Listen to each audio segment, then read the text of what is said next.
Okay,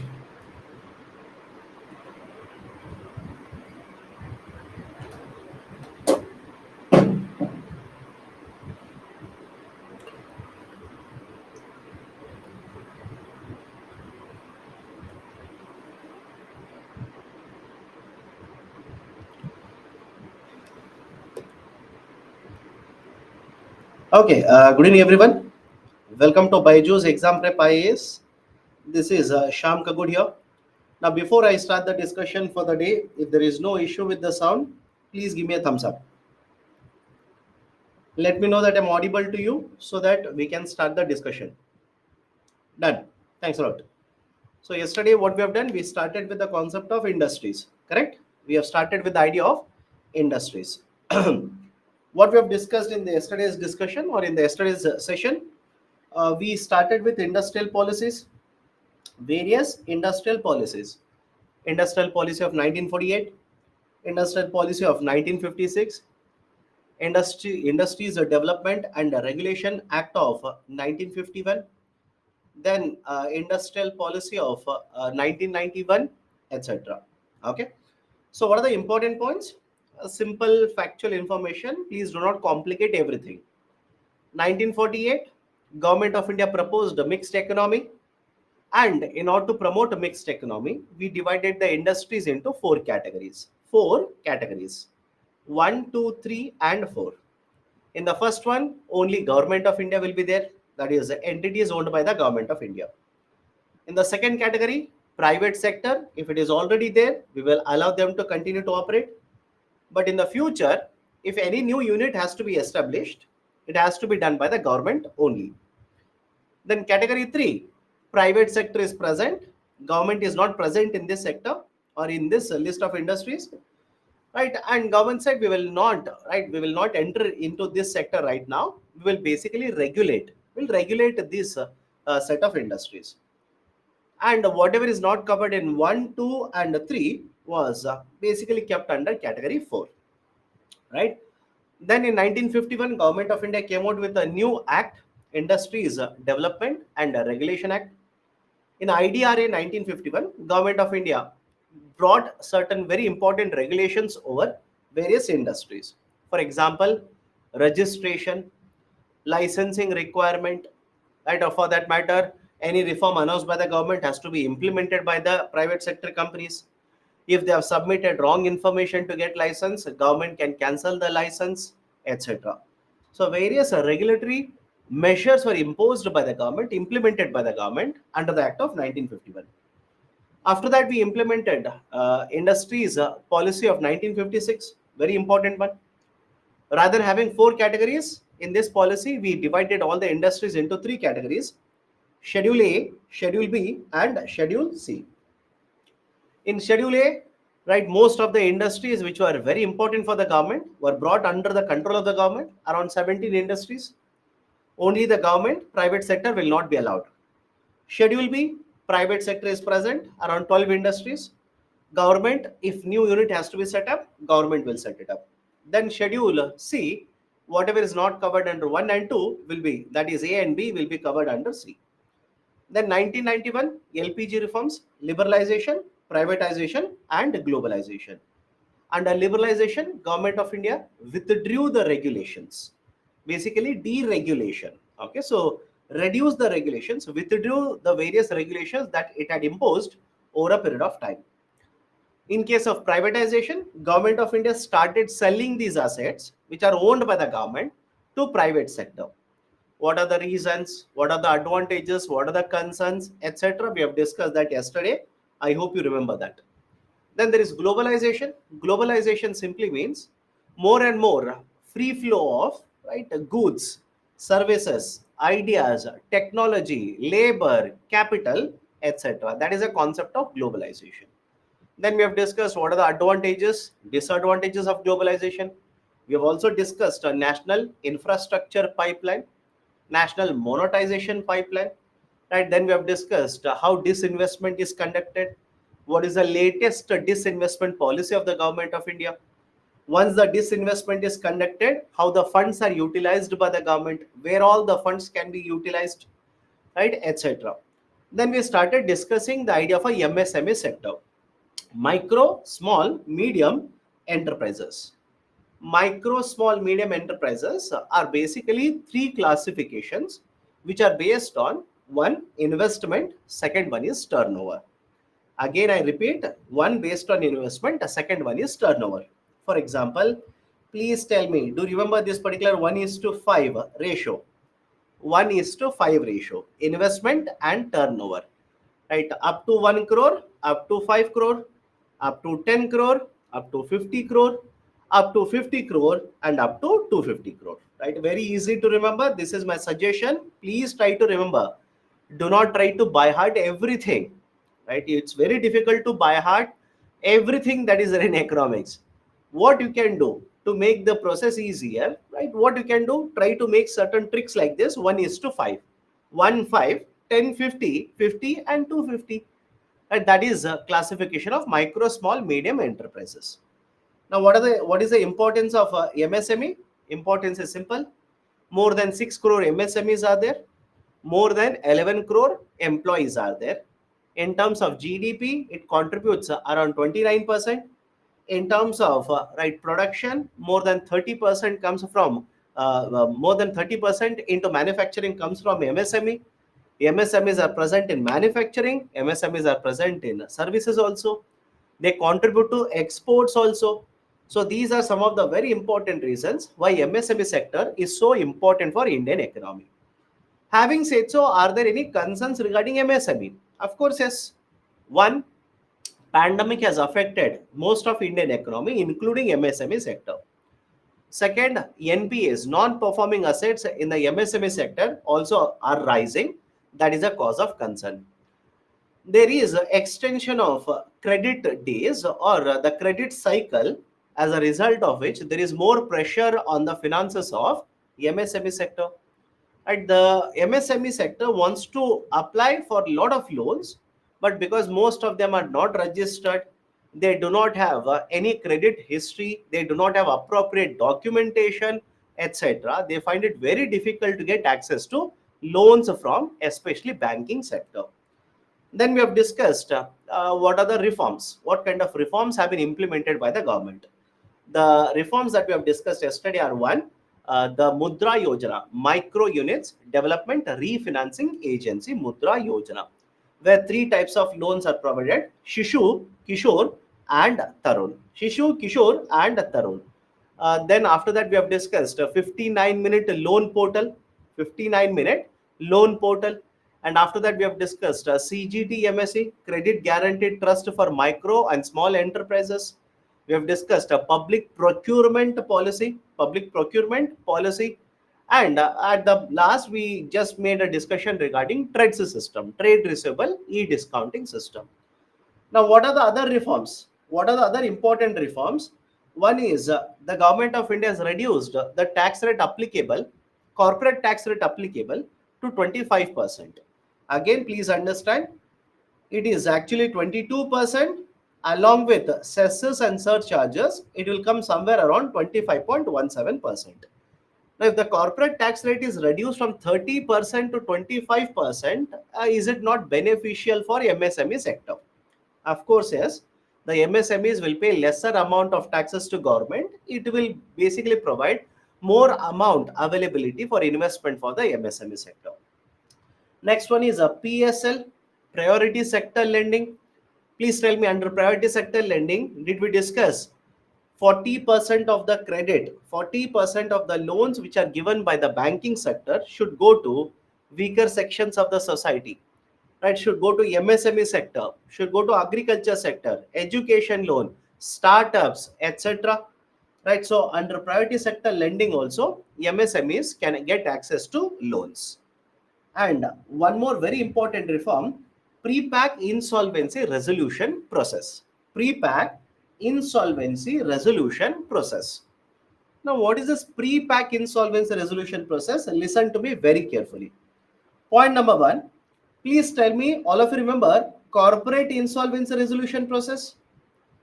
Corporate insolvency resolution process, CIRP, Right? What did we discuss under corporate insolvency resolution process? Very simple. I'll put it in a nutshell. Listen to me carefully.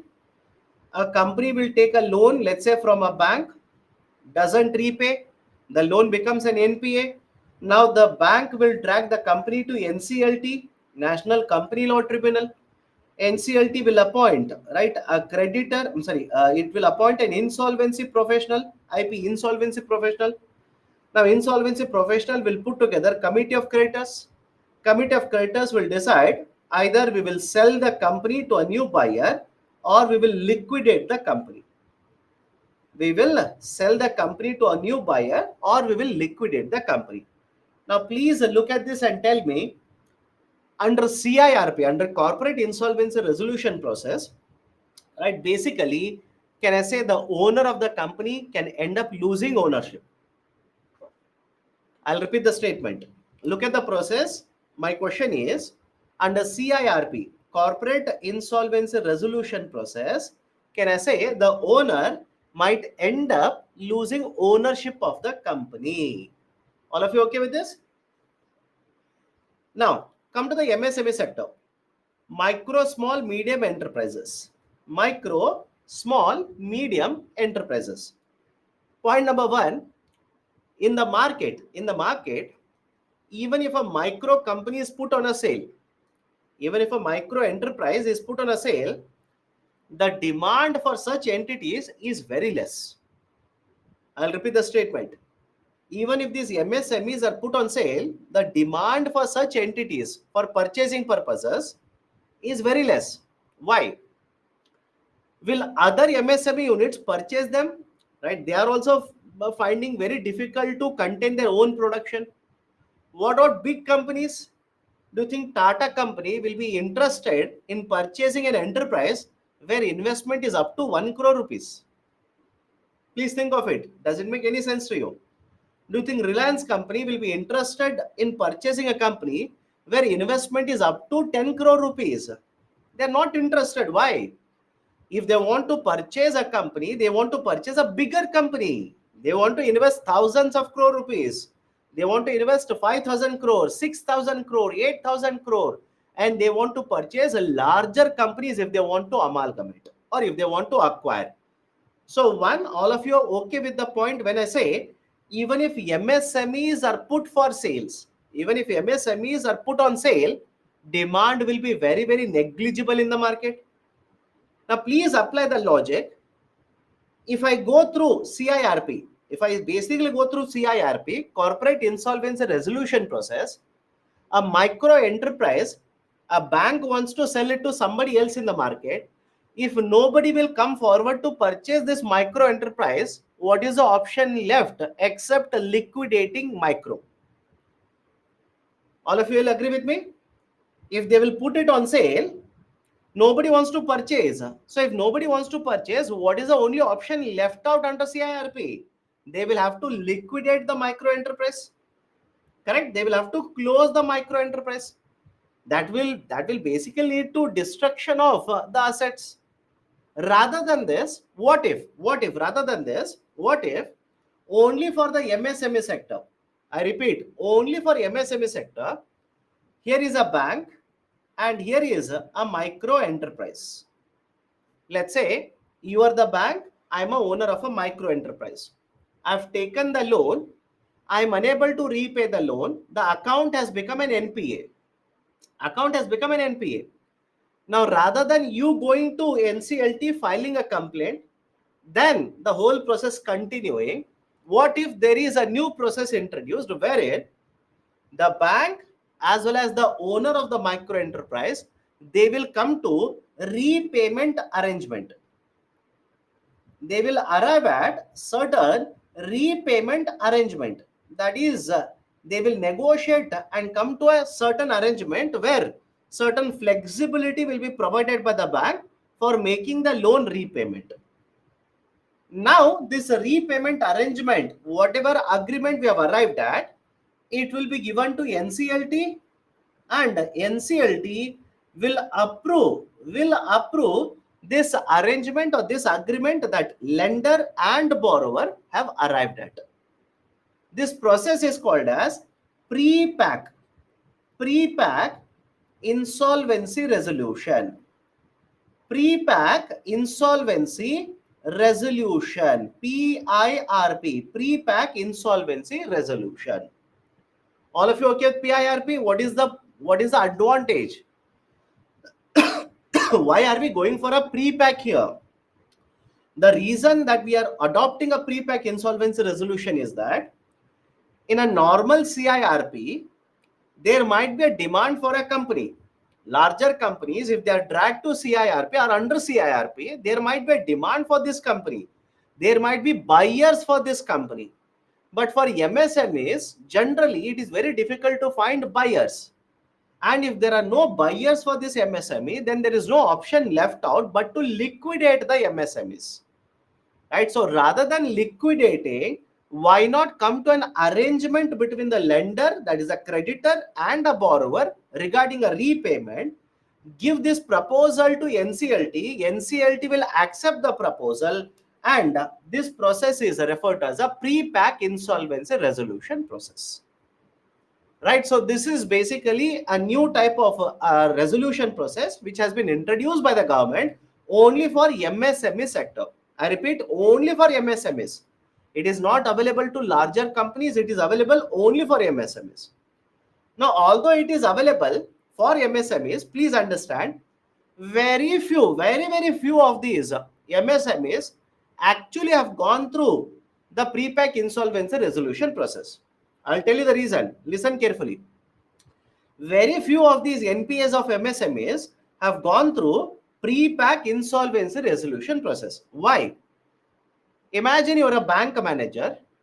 I am owner of a micro enterprise, and let's say I've taken a loan from you. I was not able to repay, and this, right, we will come to an arrangement under the pre-pack insolvency resolution process where a certain loan amount will be reduced and remaining amount I'll pay to the bank. Now please tell me, in the future, can any government agency start investigations against this particular loan where pre-pack insolvency resolution process was applied? Right? They will simply say that I gave you certain amount of money, or both of us were friends, and that is the only reason why my loan account was considered under pre-pack insolvency resolution process. Can there be allegations? Think of it. Can there be allegations? Right, of course, yes. Can there be investigations launched by government agencies against such decisions of the banking sector? Of course, yes. So when the bank managers will come to know, I want to resolve NPA, so I will take it under pre-pack, but later, after 2 years, after 3 years, after 5 years, somebody can investigate against me. Do you think any manager will approve the loans under pre-pack insolvency resolution process? If you are a manager, will you approve any of these NPAs under pre-pack insolvency resolution process? You will not do that. You'll be very concerned. You will say, no, I don't want to go through pre-pack only. Why? Tomorrow my decision can be questioned. Tomorrow I can be investigated. So I will not use pre-pack. That is the precise reason. In last year, hardly around 2 to 3 cases, went for pre-pack insolvency resolution process. Very low adoption of this particular system by the banking sector. Done. So this is one more very important reform that has been introduced by the government regarding NPAs in the MSME sector. Please remember this. Now, two very important indicators. One is IIP, second one is ICI. Now, before going forward, how many of you have read today's newspapers? Right, again, sir, which newspaper? Hindu newspaper. Even if you have read Hindu newspaper, I'm okay with that.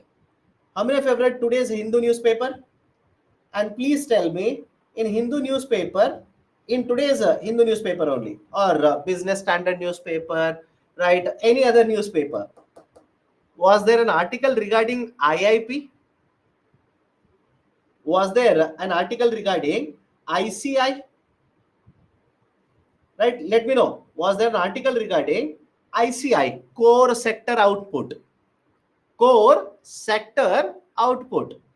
Right? So again, the point I'm trying to make is very simple here. Even if you have not read it, read it. Read it. Sufficient time is there.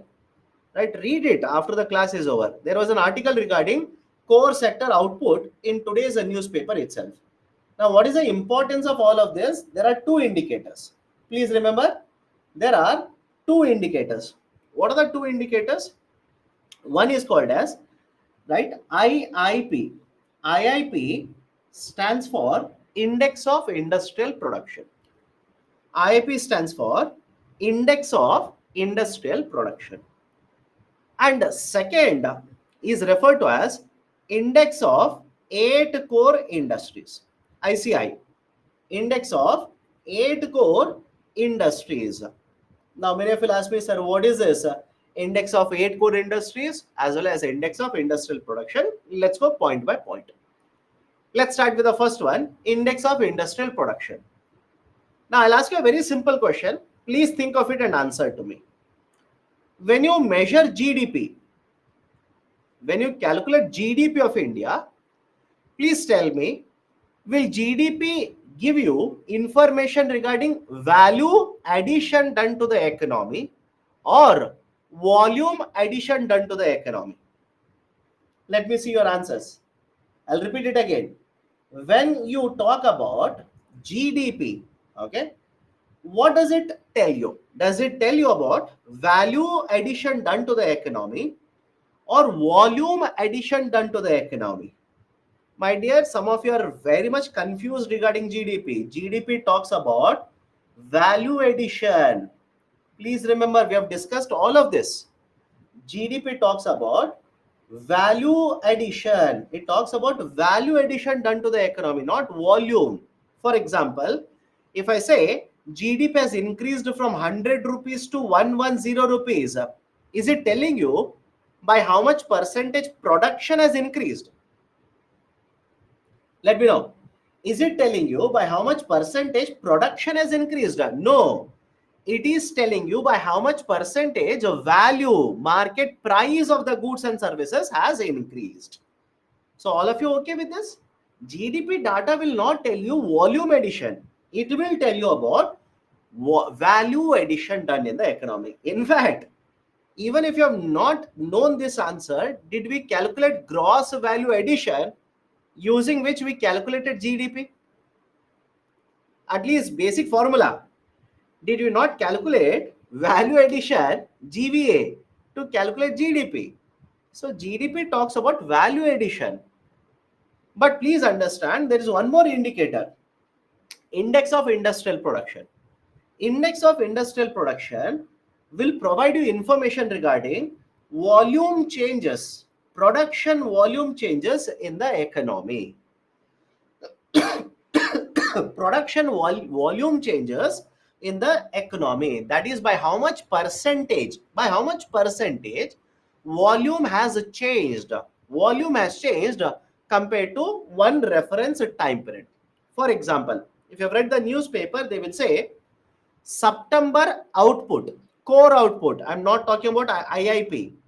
I repeat, in today's Hindu newspaper, they will talk about, or any newspaper for that matter, they will say the core sector output for the month of September. I repeat, the core sector output for the month of September has fallen, right? I'm sorry, has increased by 8.1%.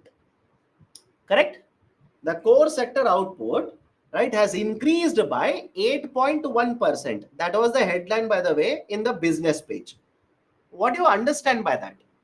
What do you mean by that? It simply means, understand this, there are certain sectors, and in these sectors, in the last year September, if 100 units were produced, this year the amount of production has increased to 108.1. Is everyone okay with this? It simply means in the last year September, if the production was 100 units, this year September, it has increased to 108.1 unit, which is basically nothing but increase in the output by 8.1%. So understand this, there are two indicators. One is IIP, second one is right ICI. Today's newspaper, they're talking about core sector, that is ICI. I'll come to the second one later. Now, what is this IIP? It is published every month by National Statistics Office. NSO, National Statistical Office, will publish IIP for every month. And this IIP will measure changes in the output of three very important sectors. What are the three sectors? One is electricity, second one is mining, third one is manufacturing. Right? First is electricity, second one is mining, third one is manufacturing. In fact, I would recommend, please by heart this table. I would recommend please by heart this particular table. Right? What this table represents is out of 100%, we give around 77 percentage weightage. We give around 77% weightage to manufacturing sector, around 14% weightage to mining sector, and remaining 8%, around 8% weightage to electricity sector. I would recommend please by heart it either in ascending order or descending order. Now, many of you will start having a very difficulty, or let's say you will start asking about weightages, etc., etc. Please tell me. Please go back to inflation chapter. Let me ask you. Let me refresh your mind. Do you remember WPA and CPI? Let me know. Do you remember WPA and CPI? And if you remember WPA and CPI, there was a concept of weightage in both the WPI as well as CPI. And the argument that we had put forward, right? What was the basic idea? Every product is not equally important. Every product is not equally important. Some of the products have high importance, some of them have lower importance. And based on that only, we will give weightages. We will give weightages for different groups in WPI as well as CPI. For example, in WPI, the highest weightage was given for manufactured products. And right, in case of CPI, the highest weightage was given for food and other articles. Correct? Right? Food and beverages. So I hope you understand. Apply the same logic. Don't change it. Apply the same logic. Every product is not equally important. So manufacturing sector will give 77% weightage. Mining sector will give 14% weightage. And electricity sector will give 8% weightage. Right? So this is index of industrial production. Now please tell me, if IIP keeps on increasing, does it not represent that manufacturing activity in India is also increasing? Let me ask you, right? What do you understand by that? You tell me. If IIP will keep on increasing, let's say hypothetically, you will come across an article in the newspaper which will say IIP has increased by 10%. What does it indicate? If IIP increases by 10% in month of, let's say, October, does it not mean compared to last year's October, in this year's October, production has increased? The volume of production has increased. Is it not good for Indian economy? Of course, yes. Of course, yes. So if you ask me what is the importance of all these indicators, if you are the government, right, let's say 6:30 now, I'm sorry, 5:30, you're the prime minister, right? You will get the data saying that IIP continuously is contracting. Think of it now. You're the prime minister and you will keep on getting the data for every month like this. And the data says for the last 4 months, IIP has contracted. Does it not mean government has to implement certain reforms in order to promote production in the Indian economy? Does it not mean there is a declining output which is not very good for Indian economy? That might lead to higher unemployment in the coming days. So I hope you understand what is the importance of all of these indicators. Government, Reserve Bank of India, right, etc., policymakers, will use all these indicators, especially in formulating of their policies. Now come to the next one, index of 8 core industries. This was there in today's newspapers. Index of 8 core industries. Now, within IIP, I'll go back to the table here. Within IIP, there are three sectors: mining, manufacturing, and electricity. Let's say within manufacturing, there are multiple industries. Within mining, there are multiple industries. So what I will do, right? What I will do is I will take 8 industries, not sectors, 8 industries from all of these industries which are there within IIP. Is it okay? I'll repeat it again. Right? You have a mining. Within mining, there are multiple industries. For example, you'll ask me, sir, what kind of industries are there within mining? Can I say coal mining is one type of an industry? What about crude oil mining? What about, right, let's say natural gas? So within mining, multiple types of industries are there. Within manufacturing also, multiple types of industries are there. I will take totally 8 industries out of all the industries. And because I'm taking only 8 industries and I'm trying to find out what has happened to the output in these 8 industries, it is called as index of 8 core industries. All of you okay with this? I'll repeat it again. Listen very carefully. Manufacturing, multiple industries. Mining, multiple industries, right? And electricity. Out of all these industries, I will consider only 8 industries and I will try to find out what is the change in the output in all these 8 industries. And that is the reason this is called as index of 8 core industries. Now, many of you are asking, sir, why do we consider only 8? My dear, you please look at these 8 industries and tell me, are these not very important raw materials or inputs which is required in any of the manufacturing activity in India? Please look at it, right? Look at natural gas, look at coal, right? Look at electricity, look at fertilizer. You will realize it. Are these not very, very important inputs or raw materials for various industries, various sectors in India? Of course, yes. Right, that is a precise reason we'll keep a track of what is happening in only these 8 industries. Right, so that is right, the index of 8 core industries. We publish index of 8 core industries for every month. For every month, right? For example, today in the newspaper, which means yesterday the government announced it. Today, right, you have come to know that index of 8 core industries for the month of September has grown by 8%, which is actually good.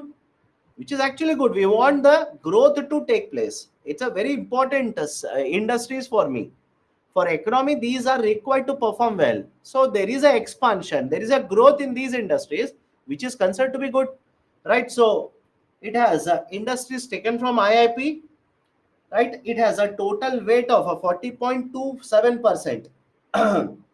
It has a total weightage of 40.27% of IIP. It is published for every month by the Office of Economic Advisor, who functions under Ministry of Commerce. Who functions under Ministry of Commerce. Okay. So these are certain points regarding ICI. Furthermore, I've given the table regarding ICI. My recommendation is, try to remember the top 3 and bottom 3, or top 2, bottom 2 in terms of weightage. For example, highest weightage has been given for refinery product. How much? 28%. Second highest weightage has been given to electricity, 19%.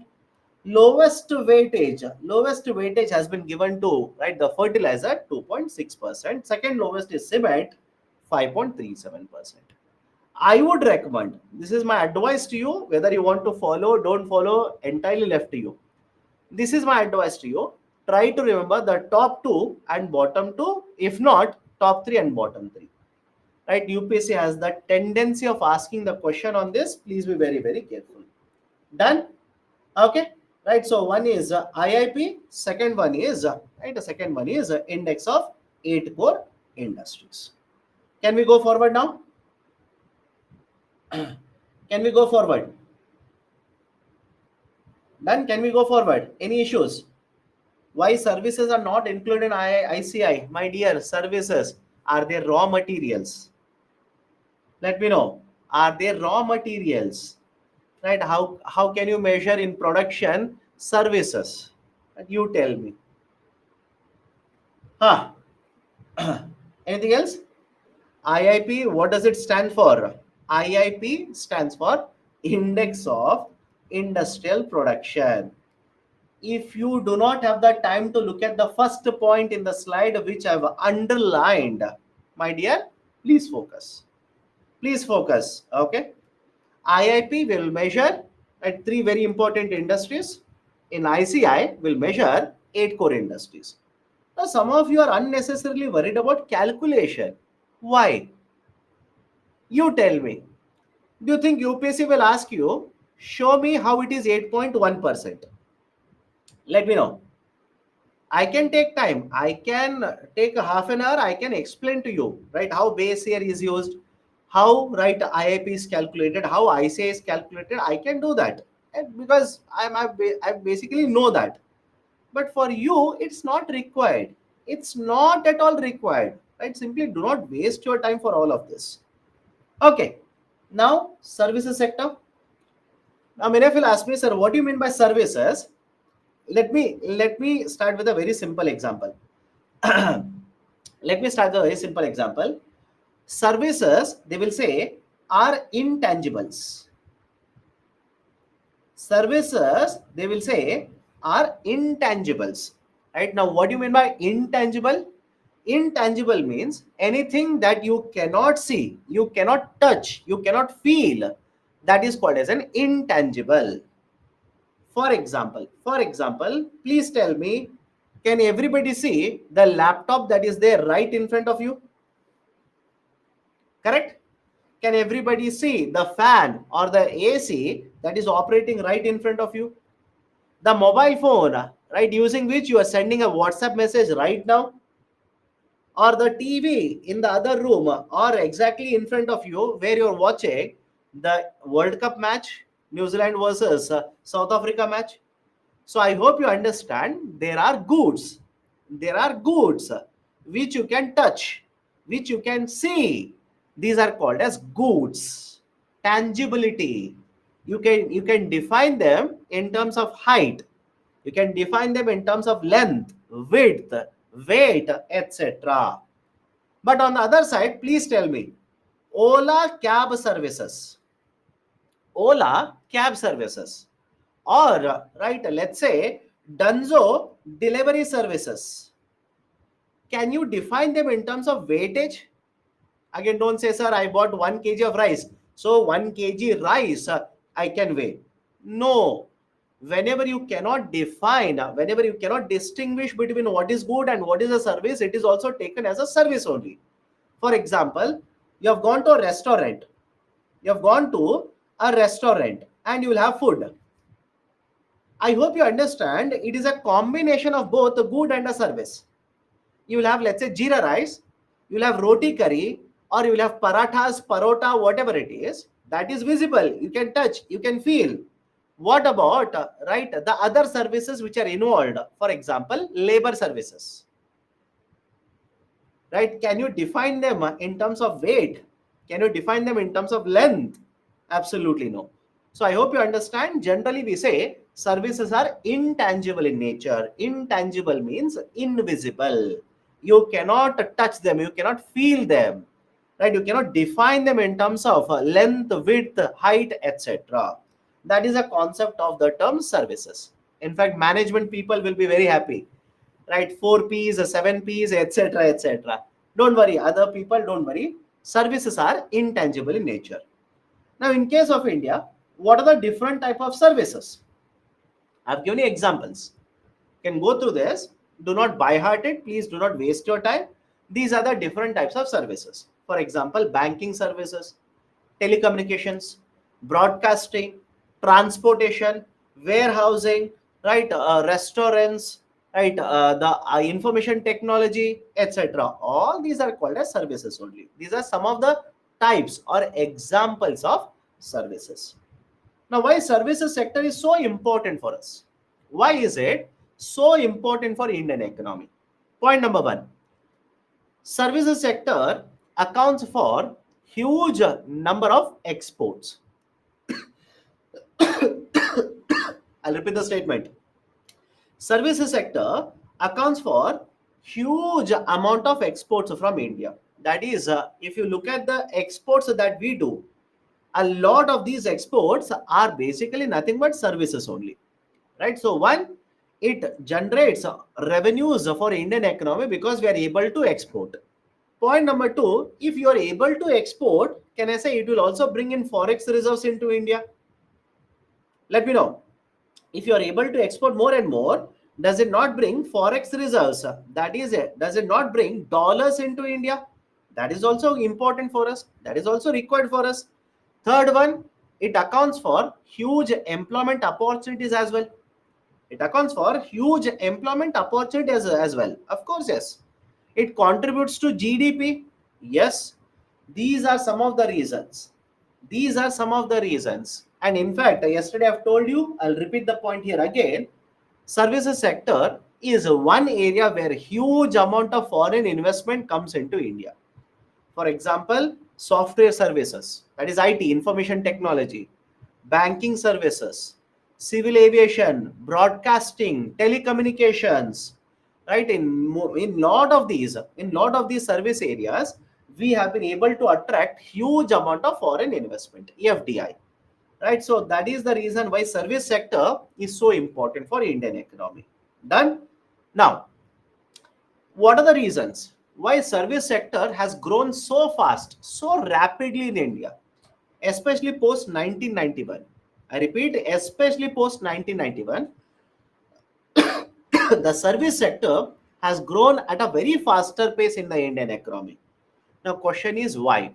Why is that post 1991 the service sector has expanded, has experienced such a huge expansion? Some of the reasons are: one, Government of India implemented LPG reforms. Okay, Government of India implemented liberalization, privatization, and globalization reforms. And as a result of that, I hope you remember yesterday's discussion. FD has come into India, FII has come into India, right? Companies are opening, foreign companies, foreign banks are coming into India, etc. And so first one is LPG reforms. Second one, the per capita income in India has kept on increasing. Now, when the per capita income increases, don't you think households, that is you and me, will start spending lot of money to purchase more services from the market? Correct? Does it make sense or not? If your income will increase from, let's say, 1 lakh rupees to 2 lakh rupees, will you not use more of Ola services? Will you not use more of, right, let's say, Hotstar services, OTT platform services? Will you not order more and more food delivery services now? Of course, yes. So per capita incomes in India have increased, as a result of which demand for the services also has increased. Third one, even the companies in India, even the companies in India have started performing very well, and they have expanded their operations. They have expanded the operations. Now, many of you will ask me, sir, if they have expanded their operations, how can it contribute to services? My dear, you tell me, if you start a company and you will expand the operations of the company, will you not outsource some of the services too for other companies? Please participate and do let me know. If you expand the operations of the company, you can be manufacturing only. You are involved in manufacturing only, don't worry. But if you expand your operations, will you not outsource some of the services to other companies? For example, transportation services, right? Many of you, I'm pretty sure, are software engineers. You tell me, will your company send a cab to pick you up? Will your company send a cab to drop you? You might not get a cab, but what about bus? Of course, yes. What about the banking service requirement? Right? What about right canteen service, food delivery service requirement, cleaning requirements, security requirements? All of these are services, by the way. So as the companies start performing well, their operations will get expanded. And when they expand their operations, automatically they'll start outsourcing the services to other companies, which will promote services sector. So LPG reforms, growth, right, in the companies. Third one is rise in the per capita incomes. Fourth one is global trade also has been increasing. When the global trade increases, automatically the demand for the services in the international market will increase. For example, if global trade in terms of transportation increases, right, don't you think they will require software for that? And that software can be provided by Indian companies.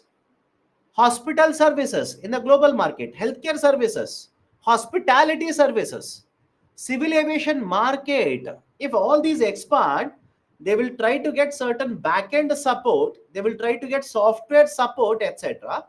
This is an opportunity for India. We'll start exporting a lot of these services to the international market. Cheaper labor availability in India compared to other developed countries. The labor cost in India is much more cheaper, and that is the precise reason a lot of these companies have opened operations in India. Right? For example, customer care operations, right? Or for that matter, let's say BPO services, and or for that matter, right? Let's say software services, etc. So cheaper, comparatively cheaper cost of labor. And finally, new types of technology, new types of technology has led to new type of services generation. Meaning what? Please do let me know. Did you hear about a Swiggy? Right, let's say 10 years ago. Was there a concept of book my show 15 years ago? Was there an idea of Blinkit 5 years ago? Right, so I hope you understand new type of technology. Today these companies can right find out what is your exact geolocation. I'll repeat the statement. Today they can find out what exactly is your geolocation, and using this kind of a technology they can provide accurate services to your household. Right, so new type of technology has helped in expansion of multiple types of services. Right, so these are some of the reasons why services sector in Indian economy, in India, especially post 1991, has grown at a very faster pace. It has grown at a very faster pace. Okay, now having said so, are there any concerns or challenges to the services sector? Are there any problems to the services sector? Of course, yes. First one, right, the pandemic disruption. The pandemic, COVID-19, has disrupted lot of these sectors. And please understand this. Some of you might argue with me saying that, but sir, this has recovered, etc., etc. Can I give you one example? Please tell me, don't you think the problems in the civil aviation market, even today, one of the reason is pandemic? Yes or no? The problems which are there in the civil aviation market, right? The civil aviation companies are still even today struggling. Many of them have shut down. One of the reason is the pandemic itself, disruption itself. Right? So there is even today certain impact felt because of the pandemic in the civil aviation market. What about trading barriers, trade barriers, non-trade barriers, which are being erected by many of the trading partners of India? Please tell me. Last week, I'm pretty sure I've given an article on this. Are Indian exports facing more and more trade barriers in other countries or not? Let me know. Right? Those who have read, you will understand. Those who have read those articles that I've given, you will understand. Otherwise, you will keep on arguing, no, I have not come across it, etc., etc. In fact, this is a fact, by the way. I'm not making it up. Right? Check the articles I've given last week. There was one article which was talking about only this. The trade barriers, Indian exports, what kind of trade barriers they are experiencing in other countries, or right, the imports, what kind of trade barriers are being imposed on it, right? So of course yes, lot of trade barriers are being imposed by many trading partners, which is affecting the import or export of services from India or into India. Okay. Third one, attracting FDI only in certain sectors. FDI is allowed in multiple sectors in India. Foreign investments is allowed in multiple sectors in India. But some of the sectors are attracting huge amount of FDI, and some sectors are finding it very difficult to attract FDI. Can I give you one example? Telecom sector. Let me know. How many of you are under the impression that under the telecom sector, FDI has come a huge amount in the last 2 years? Let me know. Is there anyone under that impression? You might have not read, but at least you would have seen what is happening, you'll realize it. A foreign company such as Tata Docomo, it was a joint venture between an Indian company and a foreign company. It had to shut down. It had to shut down. Right? Tata Docomo shut down the services. Right? Airtel company, it is struggling to make revenues. Right? What about Vodafone? Vodafone was a foreign company. It has right. It has entered into a joint venture. It has merged into another company. Now they have made it as a new company. VI. They are also incurring losses. So in the last 1 decade, if you have observed the telecom sector, many companies were forced to shut down. Many companies are incurring losses. Now only 4 to 5 companies are there. One is Airtel. Second one is Vodafone India. Third one is BSNL, and the fourth one is Jio. Right, Jio. Out of these four, BSNL is incurring losses. Vodafone India is incurring losses. Only 2 companies are left out now. That is the precise reason. If you're reading newspapers, they will raise a concern. They will say that we might see a duopoly. We might simply see a duopoly situation in the telecom sector.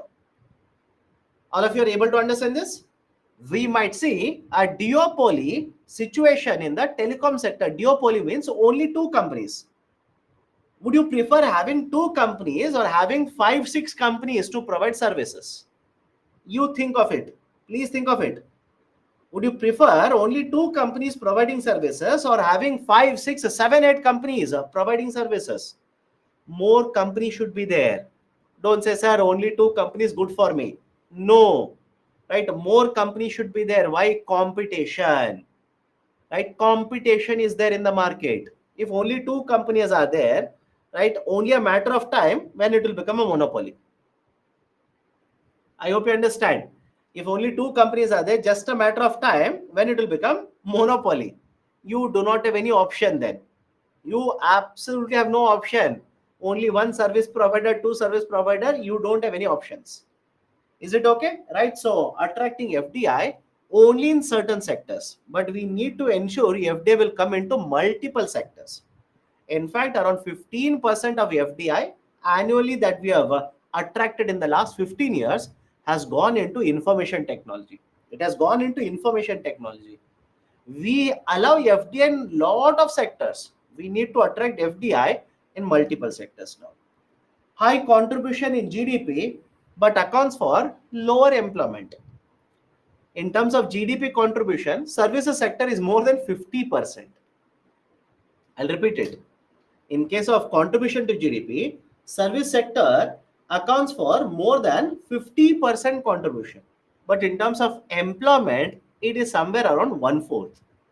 So don't you think in case of service sector, we need to ensure that contribution will also be higher, but employment generation will also be higher? Yes or no? Contribution is higher. Yes, I do agree. But employment generation should also be higher. For example, yesterday I was talking about it. For the first time in 25 years, the IT industry, the employment is actually coming down. Correct? I don't know how many of you have checked it, at least after I discussing that, right? After 25 years in the IT sector, employment is coming down. One of the concerns that has been raised is the companies have started adopting artificial intelligence tools. The companies have started adopting AI tools, and that is also said to be one of the reasons why, right? One of the reasons why employment requirement in the software sector is coming down. Now, on one side, contribution will remain very high, but on the other side, a country such as India, if employment generation will come down, is it not a concern for you? Is it not a concern for government of India? Of course, yes. Right? Because in India, the presence or the people who are searching for employment is very high. The people who are searching for employment opportunities is very, very high in India.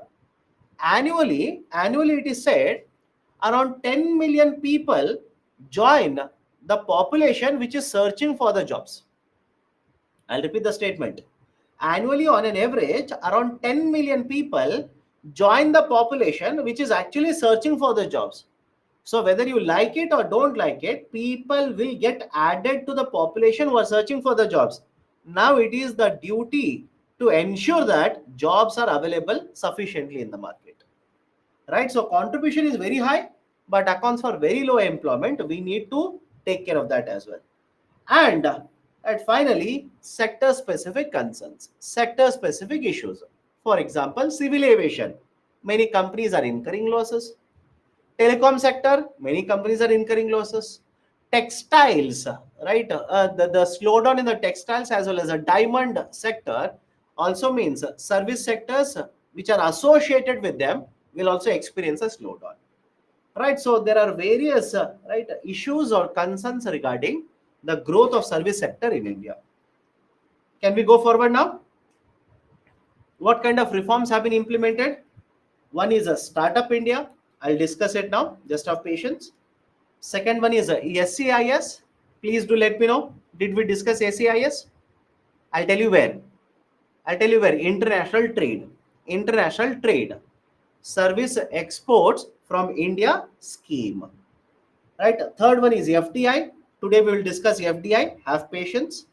And fourth one is GST, goods and services tax. Right. GST is also a very important reform, not only providing benefit to manufacturing but also to services sector. Okay. Now let me have a discussion regarding startup India. I'll discuss two very important reforms here. Listen very carefully. Two very important reforms. One is Make in India. Second one is a Startup India. Now, what do you mean by Make in India? What do you mean by the concept of Make in India?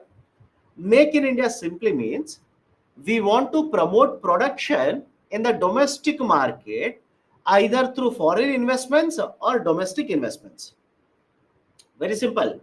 Make in India means promotion of manufacturing activity, even services by the way, either by attracting foreign investments or domestic investments.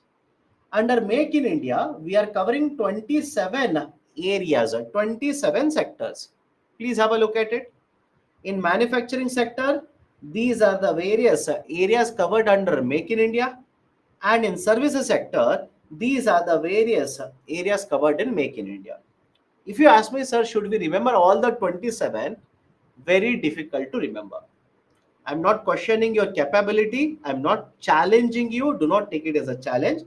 But I do understand that it is very difficult to remember all these 27 sectors under Make in India. So what you can do is to make it easier, I would recommend try to remember two and two or three and three so that if a question is asked by UPSC, you will have let's say 4 to 5. You'll have 4 to 5 right the sectors to say okay these are part of Make in India. Okay, so totally 27 sectors. So in 27 sectors including manufacturing and services, we want to attract a lot of investments from the foreign market as well as right the domestic market so that there is increased activity in these sectors. What are the objectives? We want to promote higher investment. Second one, we want to create a lot of employment opportunities. we want to promote manufacturing sector, and we want the companies to invest in research and development. We want the companies to invest in research and development. That's very important, by the way. Many of you will miss out on this particular point. Please remember this point. We want the companies to invest in research and development. Why? Let me show you certain data. Let me show you certain data. Please observe. Do not by heart everything. It's not easy to remember everything. Please make an observation. What is the observation here? What is the inference? India, the amount of research and development that India does, right, that is done in India, we are ranked seventh highest in the global market. We are ranked seventh highest in the global market. But as a percentage of GDP, as a percentage of GDP, how much investment is done in R&D in India? 0.6 percentage of GDP. 0.6%. In fact, government of India has a target of increasing this to 2%. Government of India set up a target of increasing this investment in research and development to 2%. Generally, it is around 0.6% to 0.7%. And within this, if you see who is investing, within this, if you see who is investing in research and development, it's not surprising at all to realize that most of the investment in research and development in India is done by government only. It is done by the government only. Private sector is also there, but it is mainly done by the government.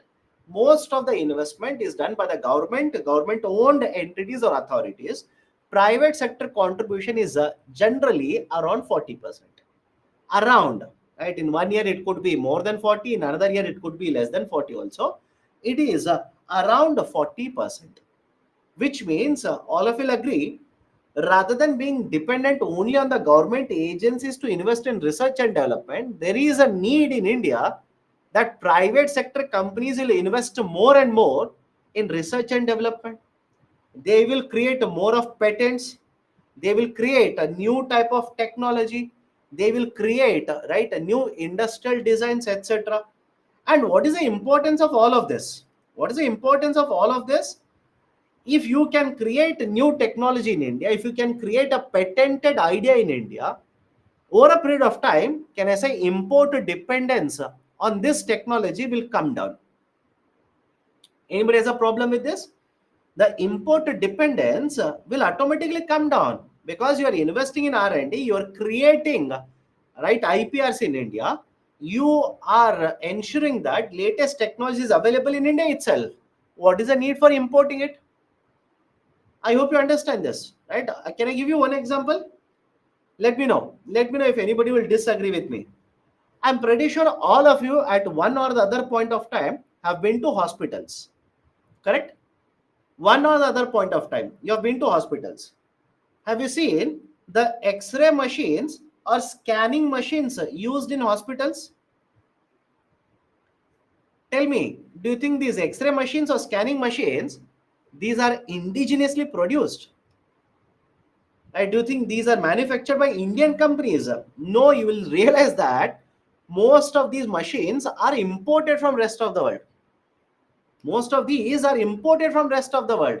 It could be done by a Korean company, it could be done by a Japanese company, it could be a USA company, etc. You will import these machineries. Why?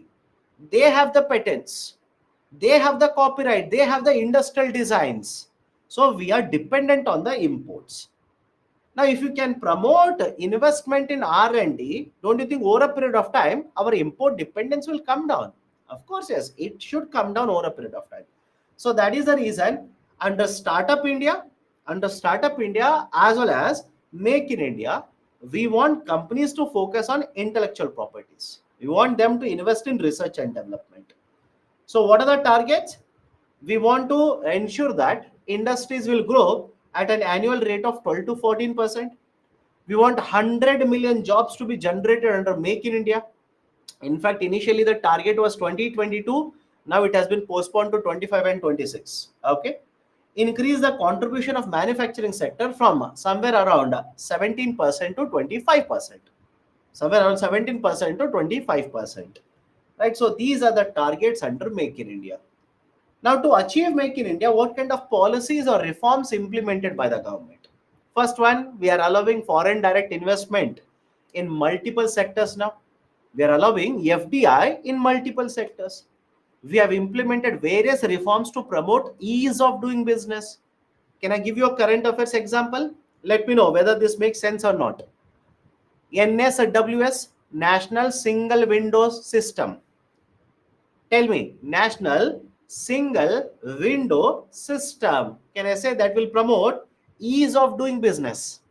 And those who are asking what is NSWS, my dear, did you collect articles in the last week Friday class? If yes, why have you not read? Why have you not read it? It was there. That was one of the articles, by the way. NSWS. I mentioned in the classroom and I gave an article on that also. NSWS. Ease of doing business reforms are being implemented. FDI is promoted. Labor reforms are being implemented. Right? GST. Corporate taxes have been cut down, etc. So all these are the types of reforms which Government of India is implementing or has implemented in order to promote manufacturing services sector in India under Make in India. As a result of this, there is a huge amount of inflow of FDI in India. The performance of India in terms of making it easier to conduct business has improved. Employment generation also is increasing. Investment in India, right, because of domestic investment as well as a foreign investment, it is also increasing. In fact, please remember this. India generally is in the top 10 countries in terms of receiving FDI. I'll repeat the statement. India generally is ranked in the top 10 countries in terms of receiving foreign direct investment. That is a fact. Please remember this. And if you ask me, sir, which are the top countries? As usual, USA, China, right? They will be predominantly present in top. India is one of the top 10 countries. Okay. Now, what are the issues or concerns? What are the issues or concerns? First one, first one, can I say government policies are very important to promote manufacturing in India. Some of the government policies can create a panic amongst the investors, can create a panic amongst the companies who want to invest in India. Correct? I'll give a very simple example. Imagine you have invested huge amount of money in India and you want to manufacture a particular product. But Government of India will bring in a new guideline saying that 40% of the procurement you'll have to do it from the domestic company or domestic market itself. Please tell me, as a company, what if you can get cheaper imports from rest of the world? But government says 40% from India only. Is it a problem for a private sector or not? And let's say you'll forego that. You'll say, okay, no problem, I'll procure from India only. What if same quality product is not available in India? That is also a problem for you. So government policies, again, please remember, for any of the schemes, government policies, if they keep on chopping and changing, keep on changing the policies like this, it will create panic. It creates uncertainty in the market, and market never likes uncertainty. Okay. So one, tariff on the imports. Government of India keeps on increasing taxes on the imports of raw materials, certain products, etc., etc. That is a problem for manufacturing companies in India.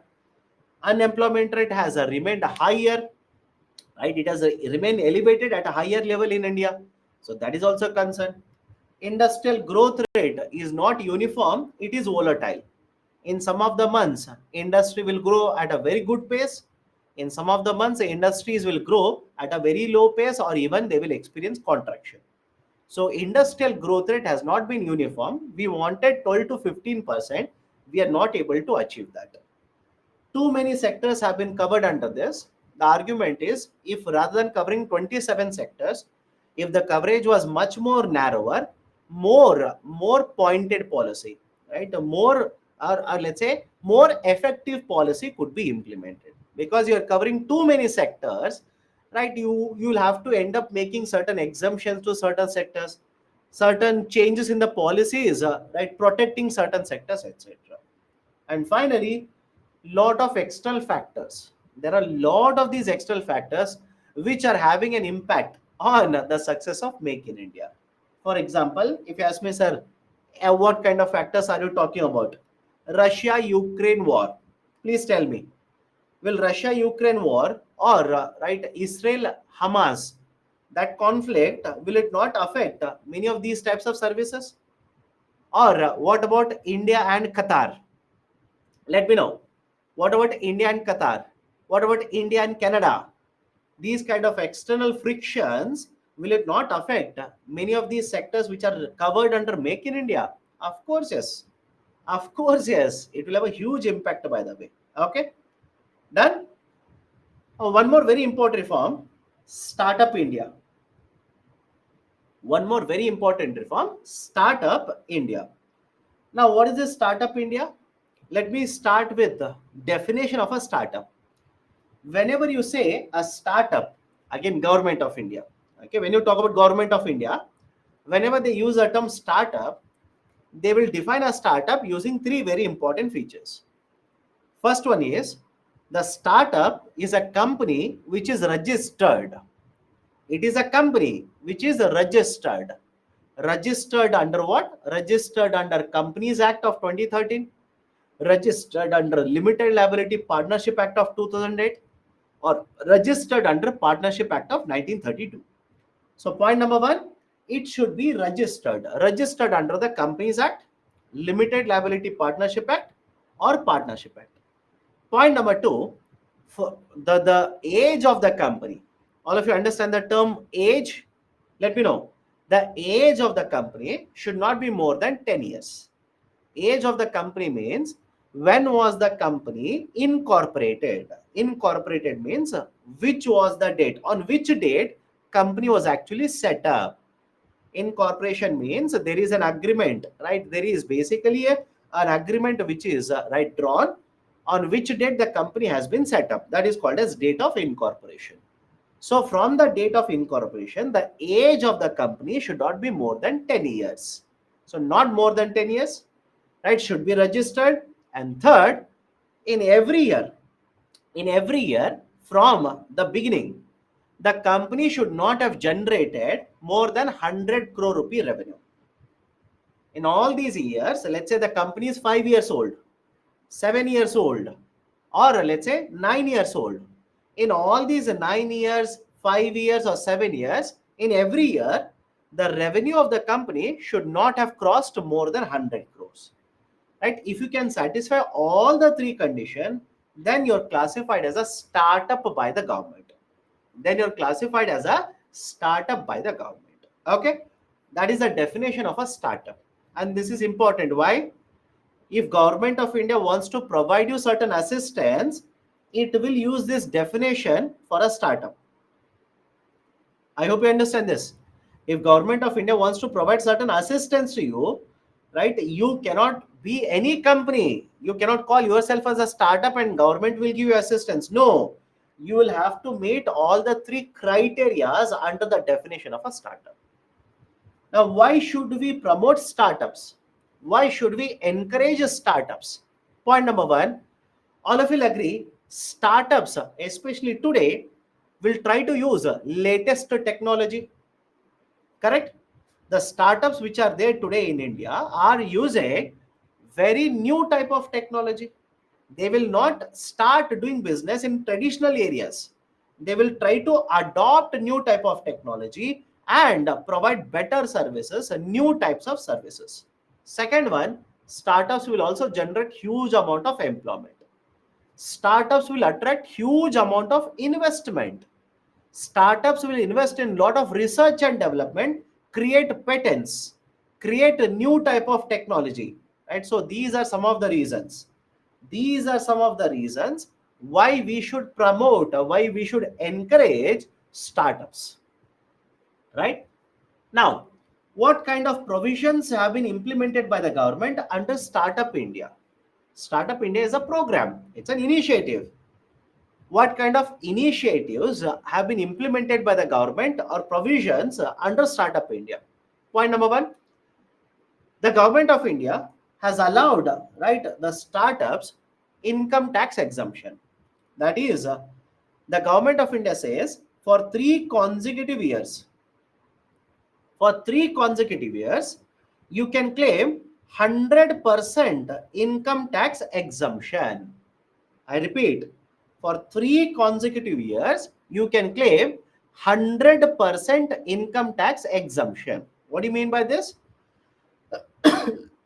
Let me see. Point number one, please tell me. A company is established, incorporated in 2010. In 2023, can we call this as a startup? Let's see. I repeat, a company has been incorporated in 2010. Can we call this as a startup in 2023? Some of you do not listen to me correctly. You're not listening to me correctly. No. Why? Is it more than 10 years from incorporation? Yes. So can I call this as a startup? No. But let's say, right, the company was incorporated in 2021. Let's say the company was incorporated in 2021. Can I, again, assuming it will meet all the other criteria, can I call this as a startup? Yes. Again, assuming it will meet the remaining two criteria. Now, what is the meaning of 100% income tax exemption? If this company wants, imagine they've earned 5 crore rupee profits in the first year. And what is the income tax rate? That is a corporate tax rate in India, 30%. So if the company wants for 2021, they might simply say, I will claim exemption. I will not pay any taxes to government. Again, I'm talking about corporate taxes. You cannot get exemption on GST. GST is not on your revenue. GST is on the sales. Right? Don't say, sir, does it involve all the types of taxes? No, only profits. On the profits, you can simply say for 3 consecutive years, you can simply claim 100% exemption. Meaning what? You do not have to pay any taxes on the profits that the startup has generated. All of you okay with the first one?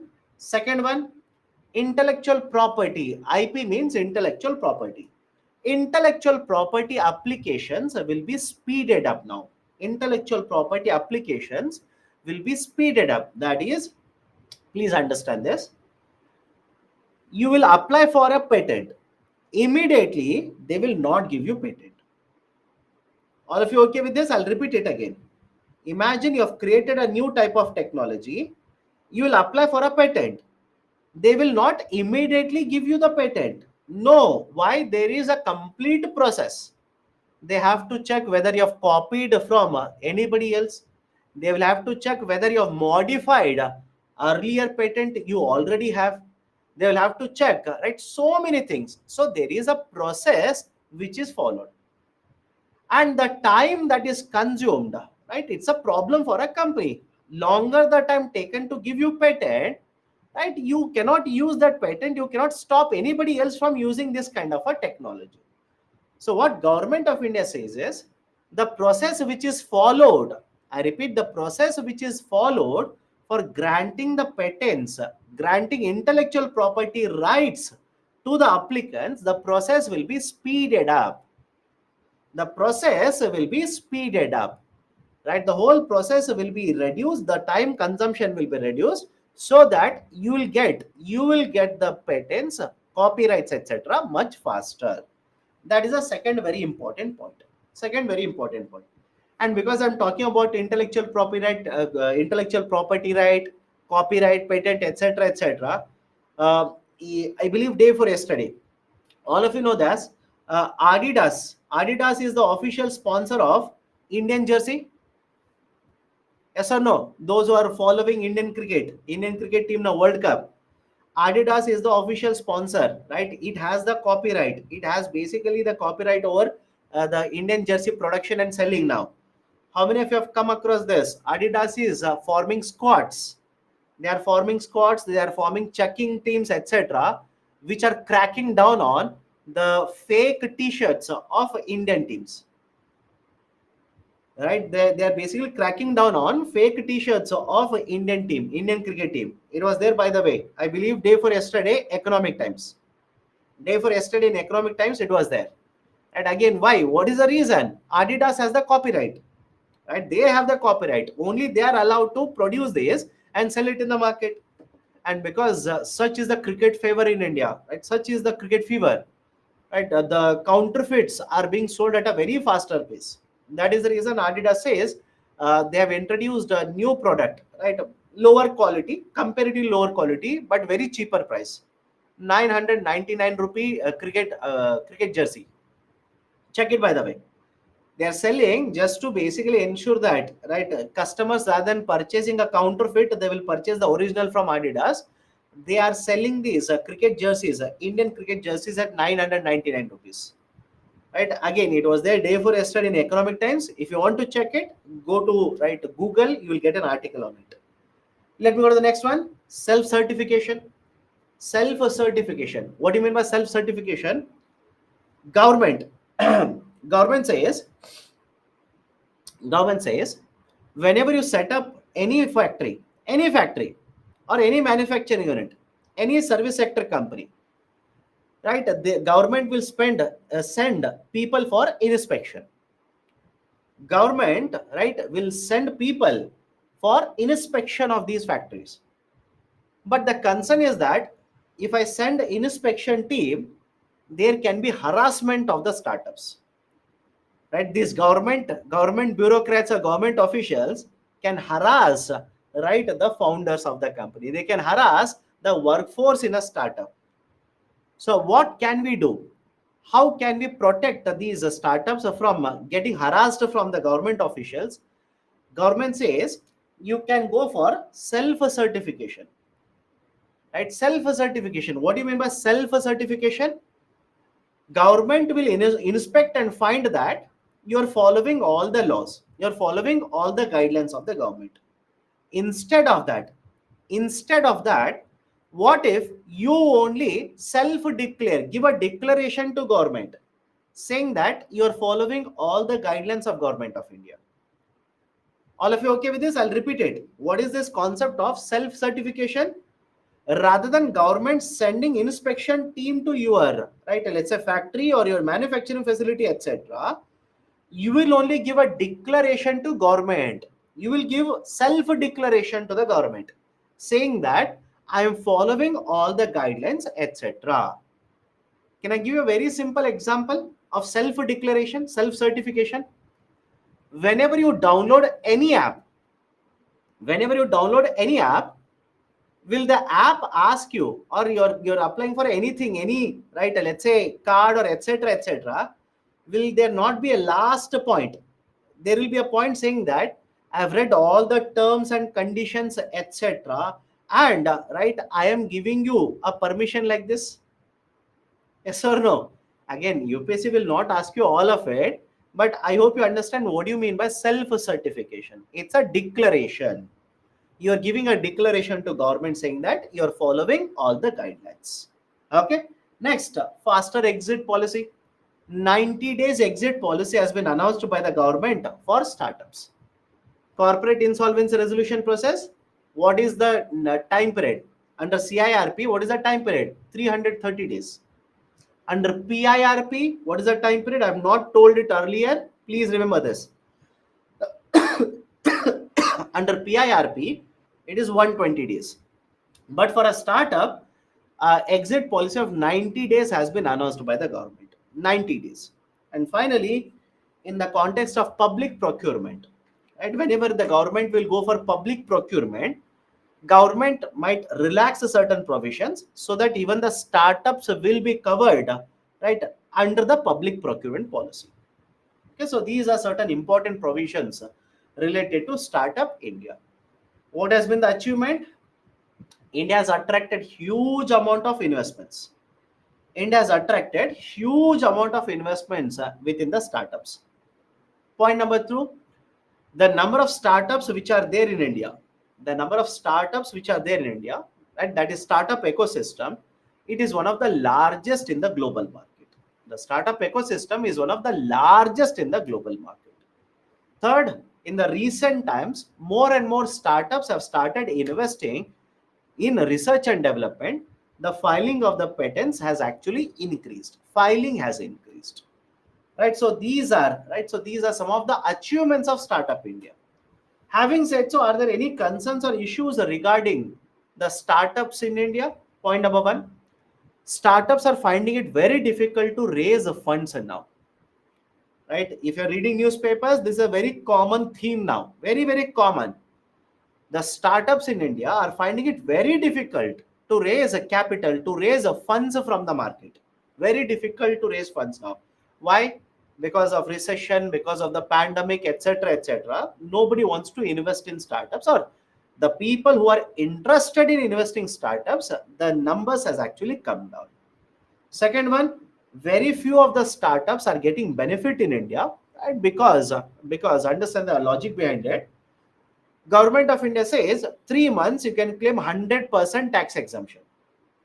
For 3 years, 3 consecutive years, you can claim 100% tax exemption. Lot of these startups, or most of these startups, do not earn profits only. Initially, they do not earn profit. So Government of India on one side says, for 3 years, you can claim 100% exemption, don't pay any taxes on your profit. But if you're not generating any profit, what is the advantage of the provision? Right? So I hope you understand. There is a provision. You can claim 100% tax exemption, but most of these startups do not generate profits in the beginning of the business activity as such. And finally, the time, even today, the time that is taken for providing patents is very high in India. Although Government of India says we will reduce the time taken, will increase the pace of giving you patents, etc. Even today, the time taken for giving patents in India is very, very high. If you ask me, sir, why? Why is that the patents are taking so much of time in India? The reason is very simple.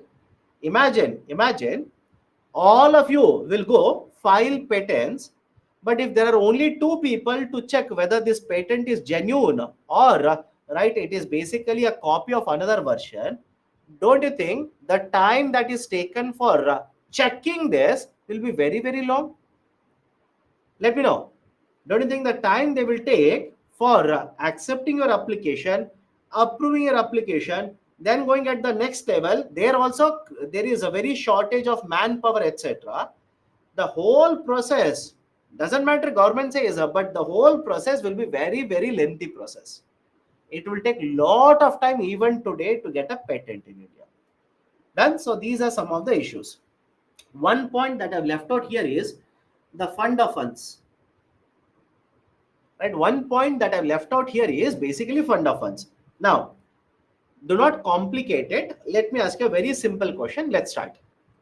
How many of you want Government of India to invest in a startup and have ownership in the startups? Let me know. How many of you prefer Government of India will invest in the startups and will start having ownership in the startups? No, my dear, don't say yes. No, no, you do not want that to happen. Why? If Government of India will invest in startups and start owning these startups, right, do you think they will be as efficient as private sector companies? Tell me, do you think they'll be as efficient as private sector companies? In startups, they can hire today, they can remove people in the next 1 month. If it is a government owned company, do you think that is how the company will work? Think of it. Please think of it. Right? So argument is simple. We want the governments to invest in startups. That is, provide funding to the startups, but we do not want the government to own the startups. So how does government provide the funding to startups then? Simple. They have a concept of fund of funds. They have created a fund. Very simple. They have created a fund, Startup India Fund. Money has been kept inside this particular fund. Now, from these funds, from this fund, certain financial institutions will be given money who will invest in startups. Is it okay? I'll repeat it again. What is this fund of funds? Government of India has created a fund. Fund means basically money, right? A money account has been created. From this fund, money will be given to certain financial institutions who will invest in startups. This concept is called as fund of funds. Reason being very simple, government one may not be in a position to find out which is the right startup to provide funding. And second, government doesn't want to have a direct ownership in all of these. They do not want to have interference in the functioning of the startups like this. Okay, done? Right, so these are certain very important provisions regarding the startup. So this is the end of the chapter. Please go through the discussion again, go through the points again. I've given you a lot of current affairs discussion in this chapter, like we do in every chapter. My recommendation is do not stop reading, keep on updating from current affairs. Right? Do not stop reading, keep on updating current affairs. So questions are there. We'll come back to questions today. Don't worry. Agriculture questions are there. Industry is a questions are there. We will take it up later. Please do not worry. Next, next chapter that I'll discuss is the investment models. Next chapter that I would be discussing is the concept of investment models. Now, before that, if there are any questions regarding this, let me know so that we can go forward. Please explain public procurement. Public procurement means government, the government agencies, government owned enterprises, ministries, etc., will procure 25% of their procurement from micro and small enterprises. Under the startup policy, government of India says, under the startup policy, government of India says, we will try to give you preference. We will try to provide certain preference even for the startups, so that whenever I talk about public procurement, I'll be able to procure something from the startups. Okay. What is duopoly? Duopoly means two companies. Monopoly means one. Duopoly means two.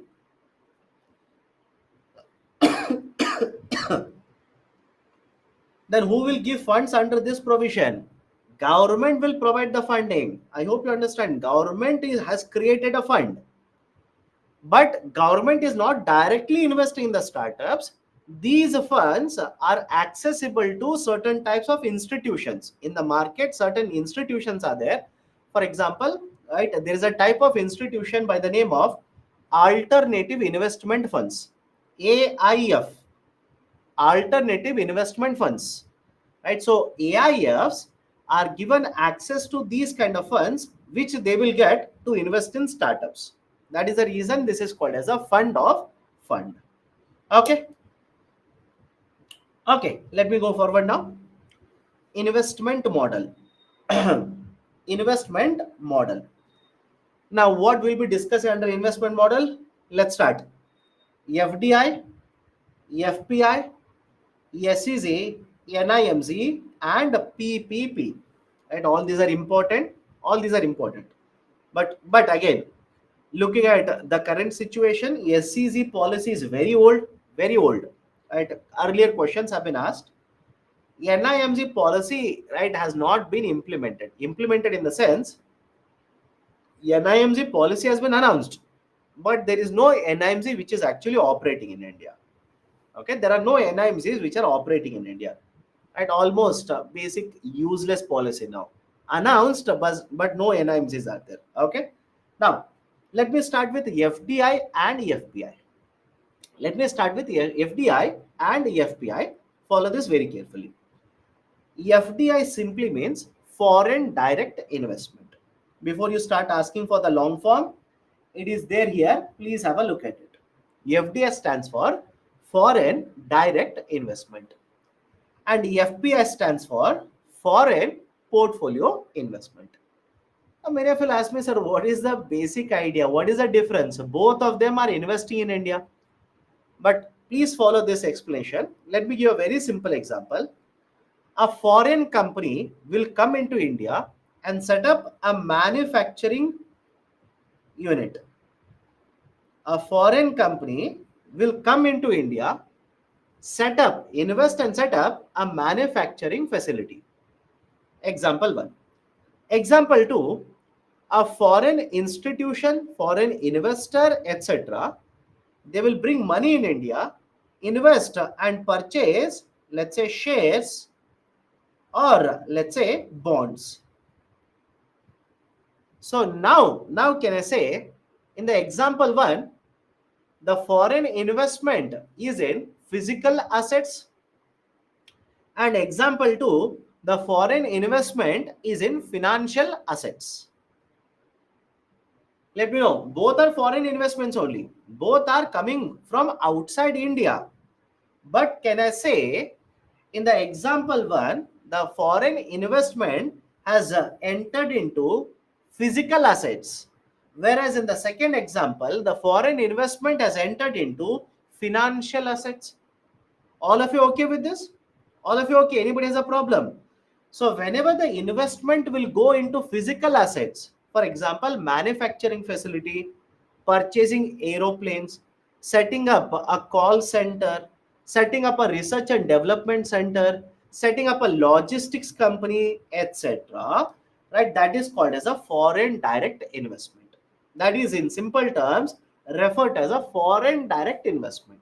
For example, they can invest in manufacturing sector, they can invest in services sector, they can invest right in research and development, right, etc., etc.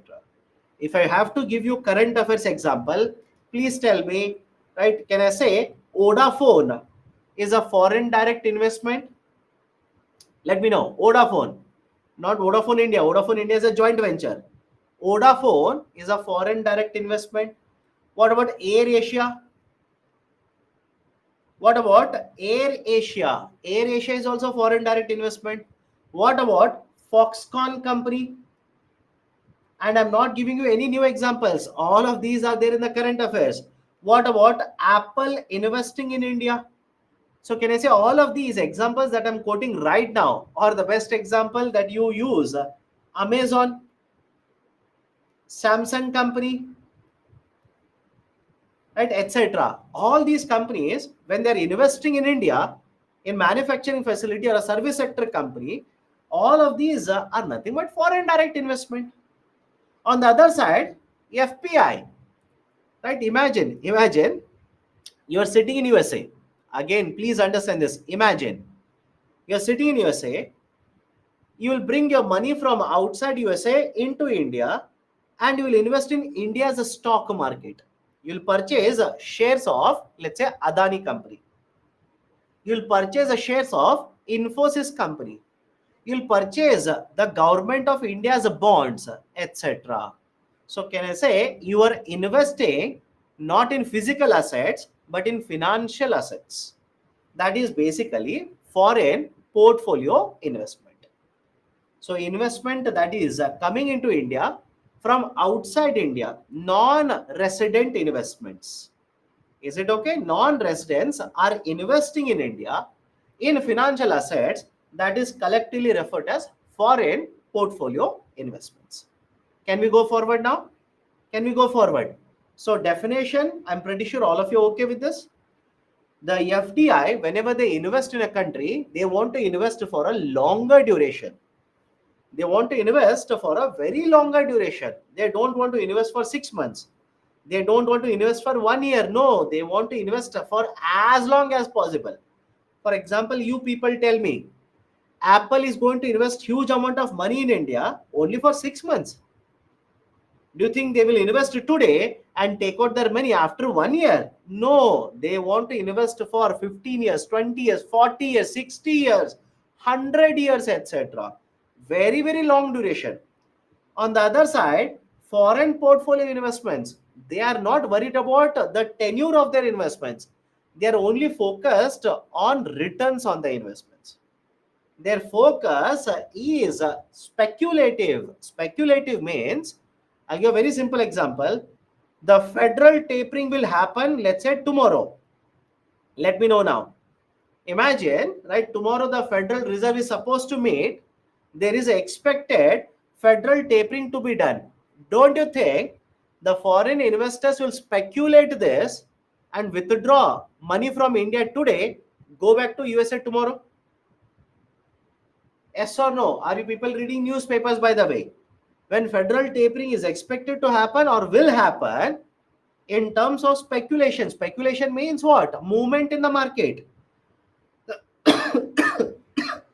They want profits. Of course, everybody wants to earn profit. But the foreign portfolio investors speculate a lot. Speculate means they expect the market to behave in a particular way. So tomorrow, if the federal meeting is going to happen, Fed policy is going to be announced, and they expect that interest rates will be further increased in the USA market, they will sell the stocks in Indian market today itself. Take out the money, start investing in the bonds tomorrow in the USA. Correct? Right? So that is basically the idea of a speculation, short-term nature investments. In fact, that is the reason, please remember, FPI is also referred to as hot money. FPI is also referred to as hot money. Hot money means they will keep on moving their investments from one country to another country. They will not wait. They'll keep on moving their investments. And one more name for this FPI is a fly by night money. Fly by night money. Hot money, or else they will also refer to this as fly by night money. Why? Right, if there is a certain change in the interest rates in European market tonight, tomorrow the money will go out of India. Tomorrow, if Fed tapering is announced, tomorrow the money will go out of India. Hot money or fly by night money. Investment in physical assets, financial assets. FD is associated with multiplier effect. Correct? FD is associated multiplier effect. What is multiplier effect? If you increase your investment by 1 rupee, what is the impact of this on the GDP? Yes or no? Let me know whether we have discussed this or not. I'm pretty sure we have discussed this in the second chapter. Second or first chapter. Multiplier effect means if you increase your investment by 1 rupee, what is the impact of this on the GDP? That is called as a multiplier effect. So FD is always associated with multiplier effect, right? Whereas the FPI will simply increase the capital availability in the bond market or the stock market. It will increase the money that is available in the bond and stock market. Investments are done in order to earn profits under FDI. Investments are speculative under FPI. It is comparatively very difficult to attract FDI. It is much easier, comparatively much easier to attract FPI. For example, are you people reading in the newspaper where state governments are changing their policies in order to attract foreign companies to invest in the states? Yes or no? The state governments are changing the labor policies so that a foreign company will invest in their state. Central government will announce NSWS so that right the foreign company will invest. Central government will reduce corporate taxes so that the foreign investors will invest under FDI. So I hope you understand. I hope you understand. Lot of changes have to be done. Lot of changes have to be done. It is very difficult to attract FDI. But comparatively, it is very easy to attract FPI because if they feel that they will get better returns, they will come to India, they will invest. Whether government makes it easier to fire labor, whether government makes it easier to acquire land, etc., that is not a concern for FPI. Okay. Now there's a committee report regarding this. Please remember this. There's a committee report regarding FDI and FPI. Please remember this. The name of the committee is Arvind Mairam Committee. Arvind Mairam Committee has given a clear distinction, that is a classification between both FDI and FPI. How do you distinguish between what is FDI, what is FPI? That classification has been given by Arvind Mairam Committee.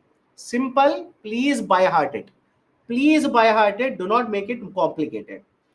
Whenever a foreign company will invest in the equity market, I repeat, whenever a foreign company will invest in the equity, purchasing of equity means shares, purchasing of ownership. So if the foreign company will invest in a listed company and they will purchase up to 10%, they'll purchase equity of up to 10%, we will classify this as a FPI. And if they purchase a 10% or more than 10%, we will classify this as FDI. I'll repeat it again. Please listen carefully.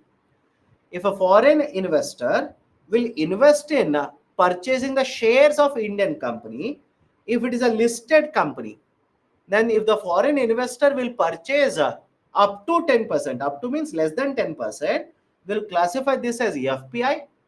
And if they purchase more than 10% or 10%, will classify this as EFDI. But there is one exception here. Please remember this. There is one condition. The government says today, right? Imagine you are the investor. Today, if you purchase, let's say 8% equity in a foreign company, by default, I should classify you as FPI. All of you okay with this?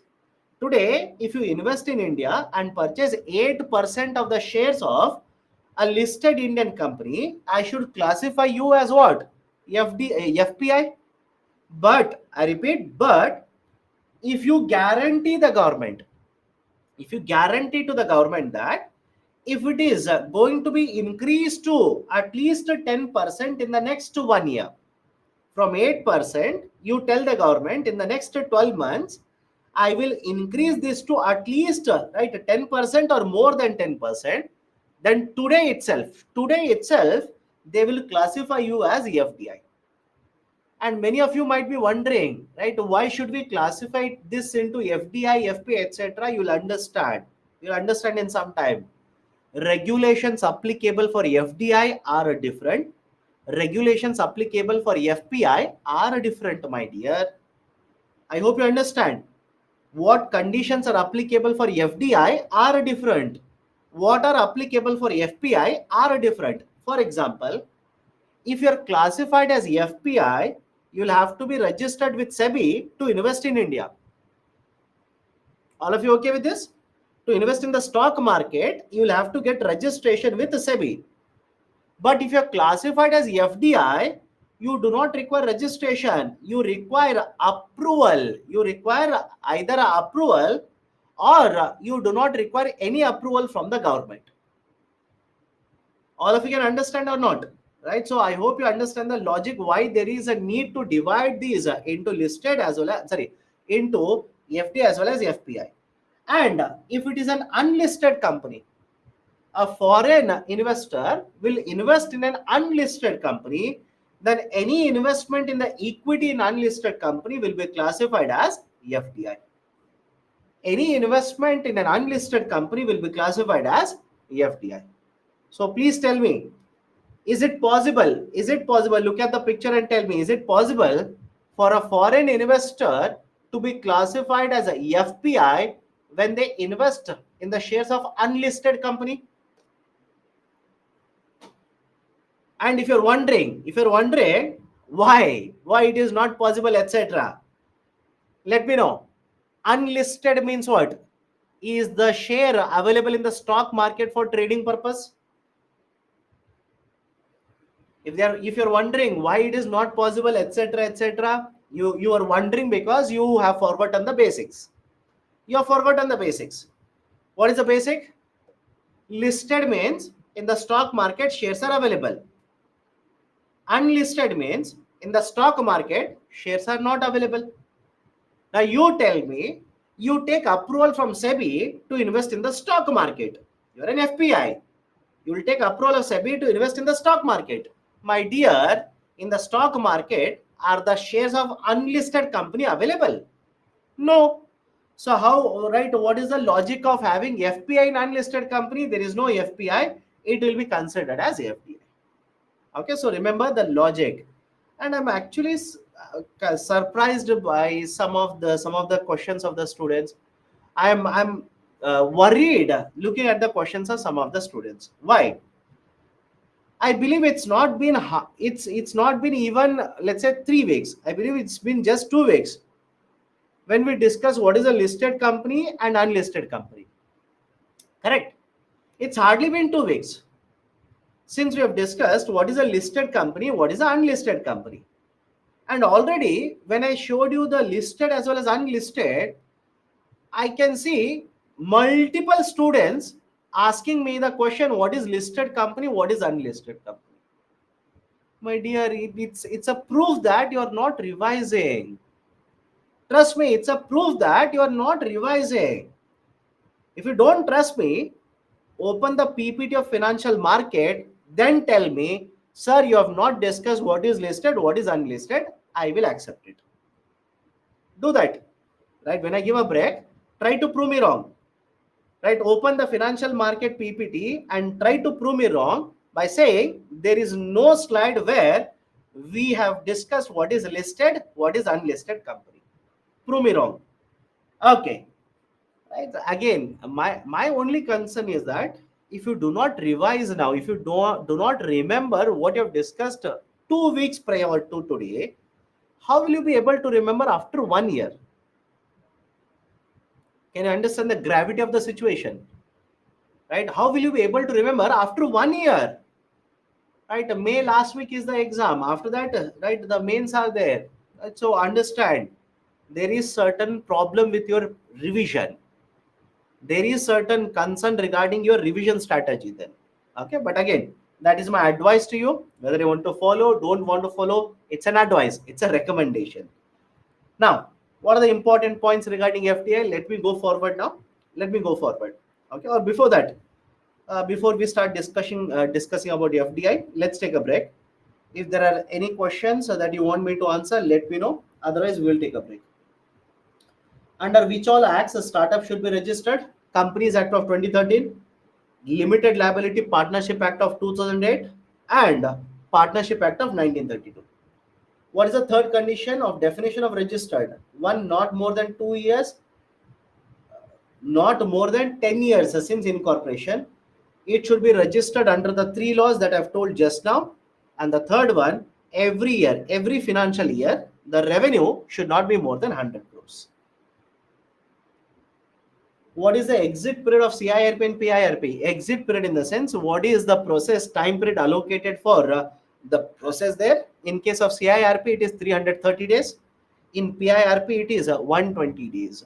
Whereas for a startup under Startup India policy, it is 90 days. Can we say Vistara as a FPI because it also has shares with Singapore Airlines? My dear, the investment has been done in creating infrastructure, in providing services. That is FDI, not FPI. Okay. Okay. Can manufacturing and IT software crisis be resolved by more FPI investments? How? Right. So I don't think so. I don't think so. Attracting FPI is a solution to solving crisis in right the IT sector in India. Okay, done. So let me take a break now. We will restart the discussion at 7 p.m. We'll restart the discussion at 7 p.m. Take a break.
Okay, welcome back. Am I audible? Let me know. Am I audible? Can we start? Done. Let's start. So FDI, let's start discussing that. The definition, already we have seen that.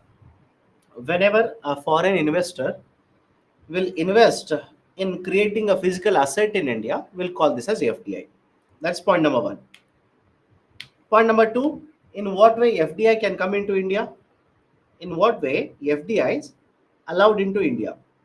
There are two ways. One is called as a direct route or automatic route. Second one is called as approval route or government route. Now, in case of direct route, what happens? If FDI is allowed in a particular sector under direct route, you do not require any approval of the government. You can bring your money, invest in the sector, but in the next 30 days, you will have to inform Reserve Bank of India. All of you okay with the direct route or automatic route? Please do let me know. Under the direct route or automatic route, you do not require any permission. You do not require any approval of the government. You need to simply bring in the money, invest in India, and in the next 30 days, you will have to inform Reserve Bank of India. How much money you have brought into India, that information you will have to give it to Reserve Bank of India. What about the approval route or the government route? In this also, if you're bringing, let's say 2000 crore, sorry, 5000 crore rupees, if you're bringing up to 5000 crore rupees, then there is a portal, there is a website which has been created, that is Foreign Investment Facilitation Portal, FIFP, Foreign Investment and Facilitation Portal. You can register in the portal and apply for approval, apply for permission. And if you're bringing more than 5000 crore rupees into India to invest in Indian economy, and that sector is under the approval route, then you will have to take the approvals from the Cabinet Committee on Economic Affairs, CCEA, Cabinet Committee on Economic Affairs. Can we go forward? Everybody is okay with this? Anybody has a problem? It's a very simple process. I'll repeat it again. Imagine a sector is there and the government says that sector is under automatic route, which means you do not require anybody's permission. You can simply bring money into India, invest in the sector, but in the next 30 days, you'll have to inform Reserve Bank of India. You'll have to give information to RBI. And on the other side, let's say there is one more sector which is under the approval route or the government route. If you are bringing 5000 crore rupees up to 5000 crore, then you don't require permission from the cabinet committee. You will have to apply for permission through a portal. There's a portal called as FIFP, Foreign Investment Facilitation Portal. You will get the approvals from the portal itself. But if you're getting more than 5000 crore rupees under the government route, then right, you will have to get the permission from Government of India, that is Cabinet Committee on Economic Affairs. Right, Cabinet Committee on Economic Affairs. Done. So this is how FDI is allowed to flow into India. Now, which are the sectors where FDI is allowed? It is allowed in civil aviation market, telecom sector, defense, insurance, pension, etc. List is very long. Just for sake of information, I've given it. Do not start reading everything in detail. It is of no use for UPSC. Where it is prohibited: gambling and betting, lottery services, right, atomic energy, etc. These are some of the areas where right the FDI is not allowed. FDI is not allowed in these areas. Okay, done. Now, what are the merits? What are the advantages as well as the disadvantages of FDI? Point number one: FDI will bring lot of money for investment in India. So, can I say investment will increase, capital formation will increase, production will increase, employment will start increasing, import dependence will come down. We might start exporting goods or services to international market. Anybody has a problem with all these 5 points that I've discussed? Please do let me know. It will promote more investment, more capital formation, contribution to GDP will increase, Rather than importing, we might produce and start exporting, right? It will also help us in reducing import dependence. It will promote competition in India, right? If you ask me, sir, how does it promote competition? Please tell me. Flipkart versus Amazon, is it a competition or not? Ola versus Uber, is it a competition or not? Right, so these are some of the advantages or merits associated with foreign direct investment. All of you okay with this? Sir, what do you mean by managerial resource? What do you mean by technical resource? My dear, when a company such as Air Asia will come into India, it's an international company. Will they bring the same management, right? The management tools that they are using in the global market, will they introduce the same thing in India? Of course, yes. If they're using a better technology in the global market, will they not bring that technology into India?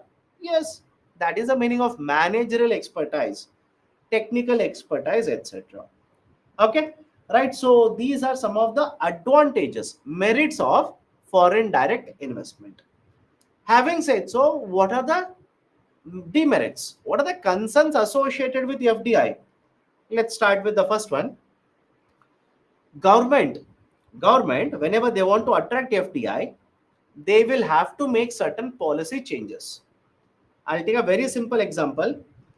Government of India, couple of years ago, reduced the corporate tax from 30% to 22% so that we will attract FDI. So that we will attract FDI. But don't you think such policies which are undertaken by the government to protect, to promote investments, is right, is going to reduce, is going to affect the interest of the government? Yes or no? Whenever such policies are implemented, is it not affecting interest of the government? Is it not affecting certain interest of the labor market? For example, what if labor laws are changed? In fact, Tamil Nadu government made certain changes to labor laws. Karnataka government made changes to labor laws where more powers are given to companies to attract investments. So are you not reducing the powers given to labor? Is it not affecting the interest of the labor? By reducing the corporate tax, is it not affecting interest of the government? Interest of the government means revenue collected by the government. Of course, yes. So that is the first one. Second one, it may promote unhealthy competition. May promote unhealthy competition. What do you mean by unhealthy competition? Amazon will provide huge discount. Amazon will provide 60% discount, 25% discount, right? Let's say 8% discount, which cannot be given by anybody else in the market. For example, you want to purchase a book. You will order the book on Amazon, you will get, let's say, 10% discount. But if you go to a store, right, that is get ready, travel 10 kilometers, go to a store, there is no discount provided by the shopkeeper. So don't you think you will prefer to purchase the book online rather than going to the store? Which means the demand for the goods or services provided by Amazon will be very high, and the shopkeepers will not be able to compete with Amazon. Yes or no? So on one side, there is a competition, no doubt, because of Amazon, because of Uber, etc. There's a competition. But on the other side, do you think because of Amazon, the shopkeepers are able to compete with Amazon?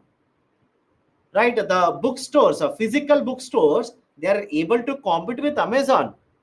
Right? Many other products that you will purchase online with very high discounts, normal shops, they will not be able to provide that discount to you. So their business will come down.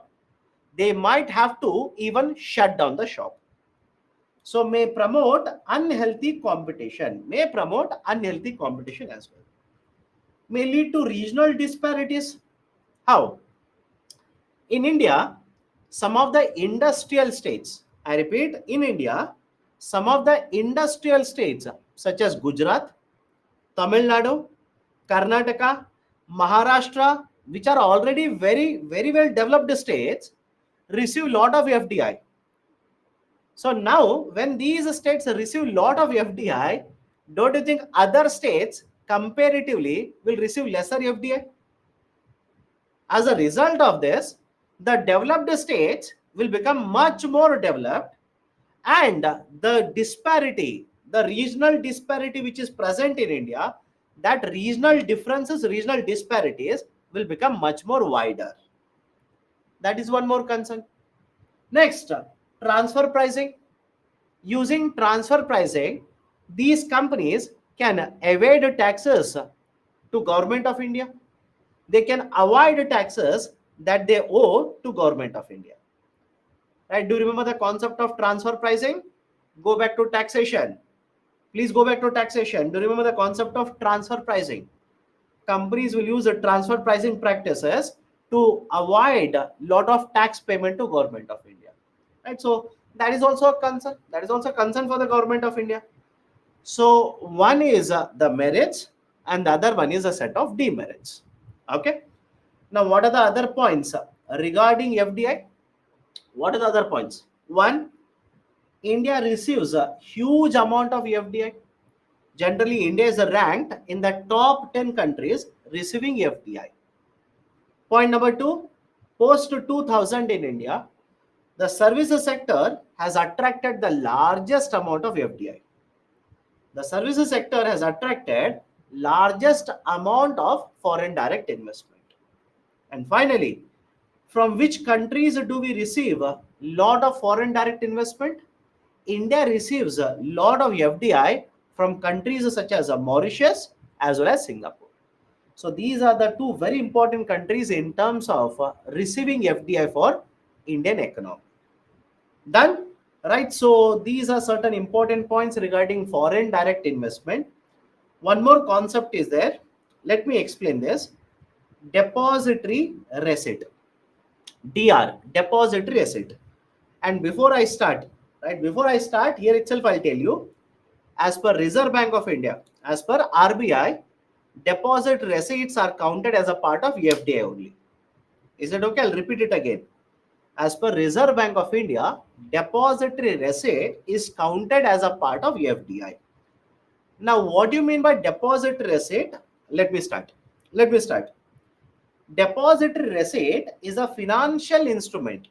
It is a financial instrument which represents the publicly traded shares of a company which is already listed in a foreign market.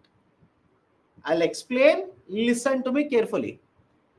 A depository receipt, for example, let's say this is a depository receipt, hypothetically. Okay. Let's say this is a depository receipt. It is a financial instrument which will represent shares of one more company which is already listed in the foreign market. All of you are okay with this statement first? Let me know, all of you are okay with this particular statement first? And Are Baba, right? Some of the students are not revising. Very bad. Some of the students are not revising. Do you remember what you mean by publicly traded shares? Please tell me. Do you remember what is publicly traded shares? Did we not discuss what is IPO? What is FPO? Why do we call it as a public offer, etc.? Then what is the point of finishing chapters and going forward? You are jumping two steps forward, and later you are jumping 3 steps backward. I don't know. If you're not revising, I don't understand what you people are doing then. Okay, I'll repeat it again. Listen to me carefully. This is a depository receipt, and I'll say this depository receipt represent shares of, let's say, Infosys company which is already listed in India. All of you okay with this? Or else I'll give you one more example. This is a depository receipt, and please remember this very carefully. Sir, why are you talking like this? Whenever you talk about depository receipts, right, have a look at this. Imagine this is Indian market. Is it okay if I say Infosys is listed in Indian market?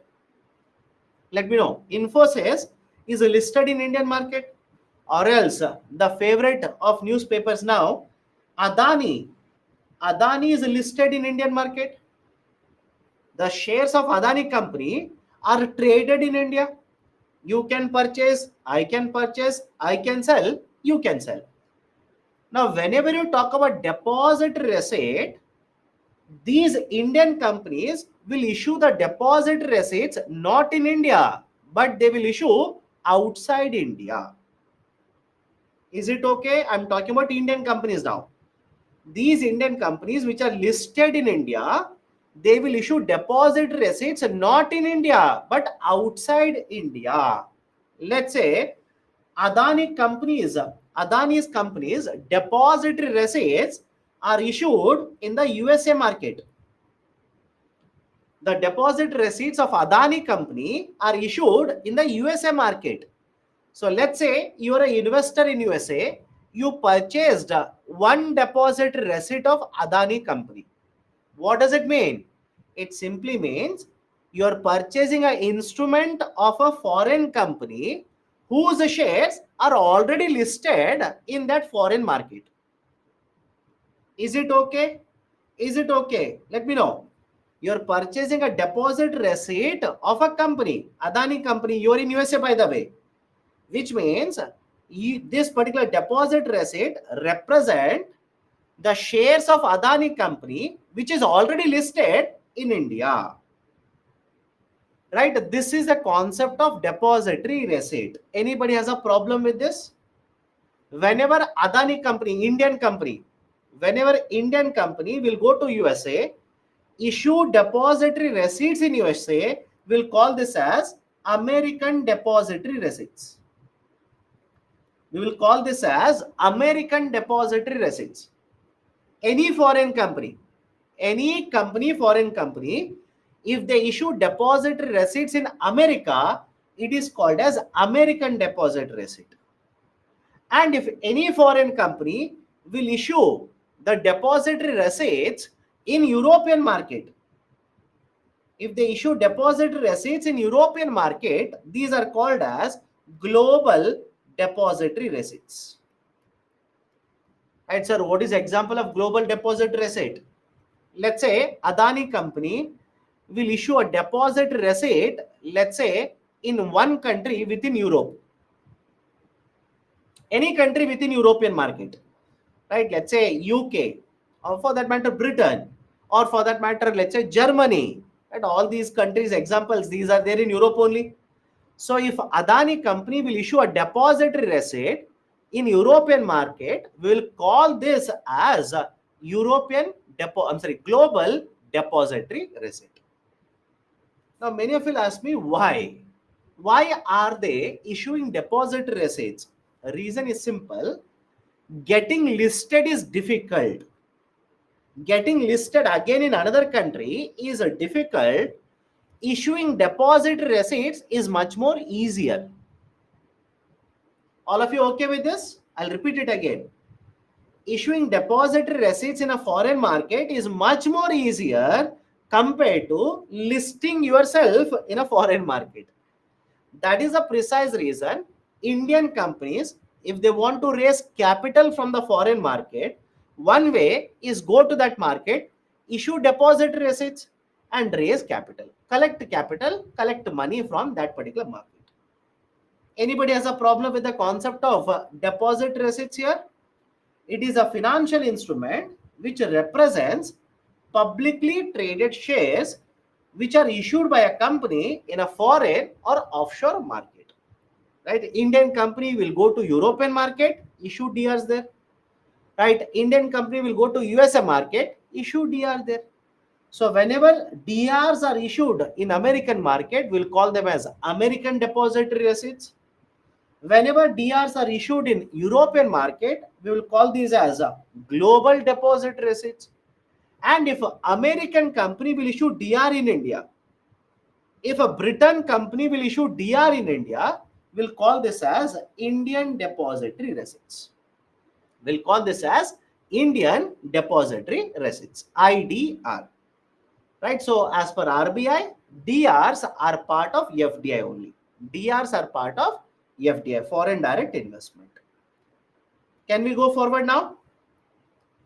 Next is discussion regarding FPI. Can we go forward? Anybody has a problem? Please do let me know. Otherwise, I'll go forward. Okay. Isn't it similar to ECB? No, my dear. Under ECB, please expand ECB. Expand ECB. External commercial borrowing. External commercial borrowing. Do you think borrowing is equal to investing in an instrument which represents shares? Think of it. You please think of it. Do you think borrowing is equal to investing in DRs, instruments which represents shares? No. One is equity representation. One represents equity. Another one represents debt. Both are different. Both are different. Okay. Okay. Next one is FPI, foreign portfolio investments. Foreign portfolio investments. Now, FPI classification is generally done into two categories. Okay, it is done into two categories. First category or category one will consist of institutions. Will consist of institutions such as insurance companies, pension companies, government-owned entities which will invest in stock market in foreign countries. Second category consists of individuals, charitable organizations, etc., which will invest in foreign stock market or foreign bond market. Right, so this is the classification for foreign portfolio investment. Please remember, definition we have already taken care of. In fact, there was one student who asked, how can you say service sector, right, is right, let's say goods, it is, how can you say service sector is associated with right, the infrastructure, because service sector is also covered under FDI. Argument is, you talk about telecommunications, Vodafone India. Vodafone is a foreign company, but please tell me, if they want to provide you telecommunication services, are they not investing and creating physical assets? Yes or no? Are they not creating and are they not investing and creating physical assets? Call centers, towers, right? Let's say many other equipments. Of course, yes. Right? Or for that matter, let's say Air Asia. Air Asia will provide you traveling services, civil aviation. But to provide you the civil aviation services, will they not invest and purchase aircraft? Yes or no? Yes. Will they not set up offices for that? Answer is yes. So I hope you understand. Even the service sector, yes, the services are intangibles, but to provide the services, lot of infrastructure has to be created. Okay, FPI, foreign portfolio investment. Okay, so there is one more question. Do DRs offer more coupon rate than shares issued in the listed stock market? My dear, you please tell me. Do the shares offer coupon rate? Let me know. Do you think shares offer coupon rates to you?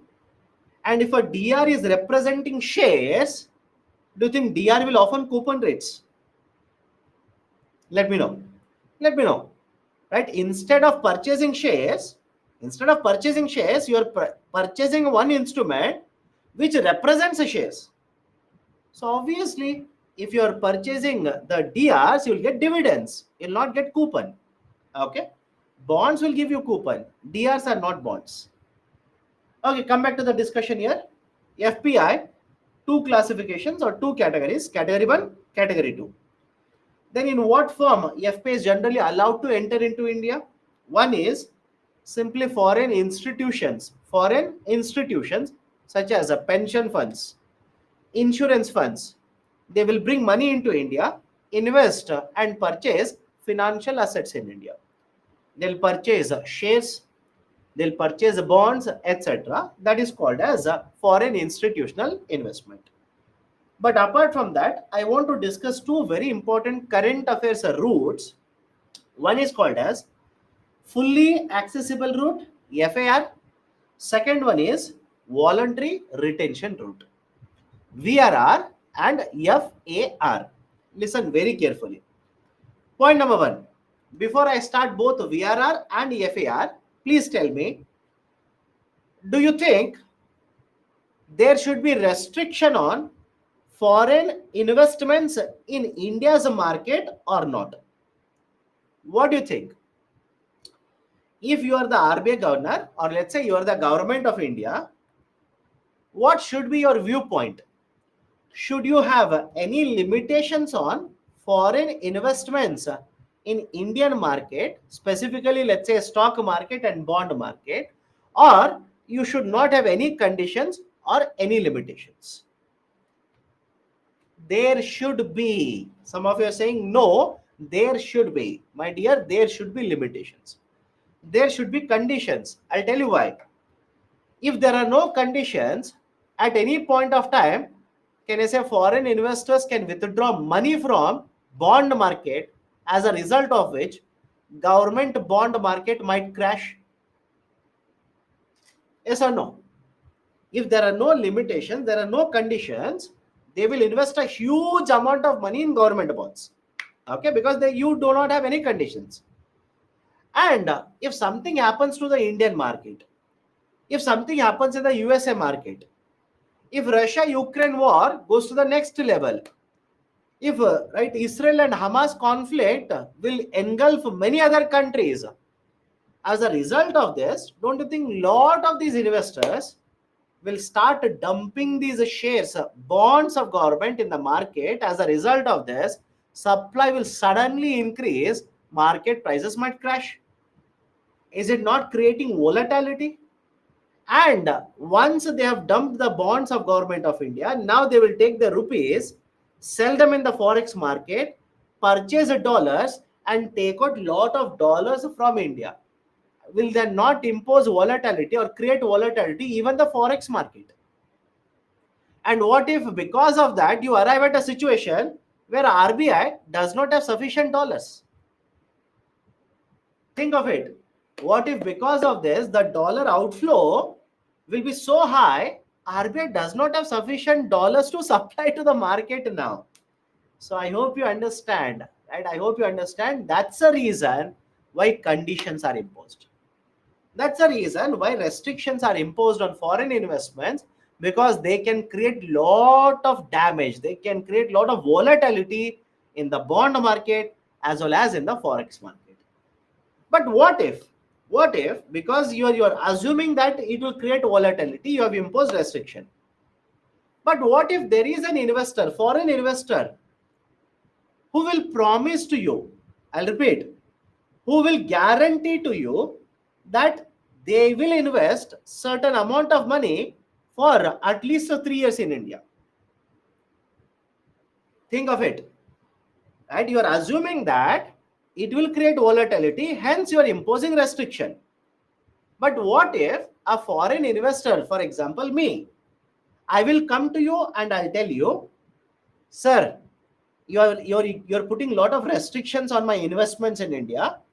What if I guarantee to you that I will not withdraw certain amount of money that I invest in India for at least 5 years in India, for at least 3 years in India?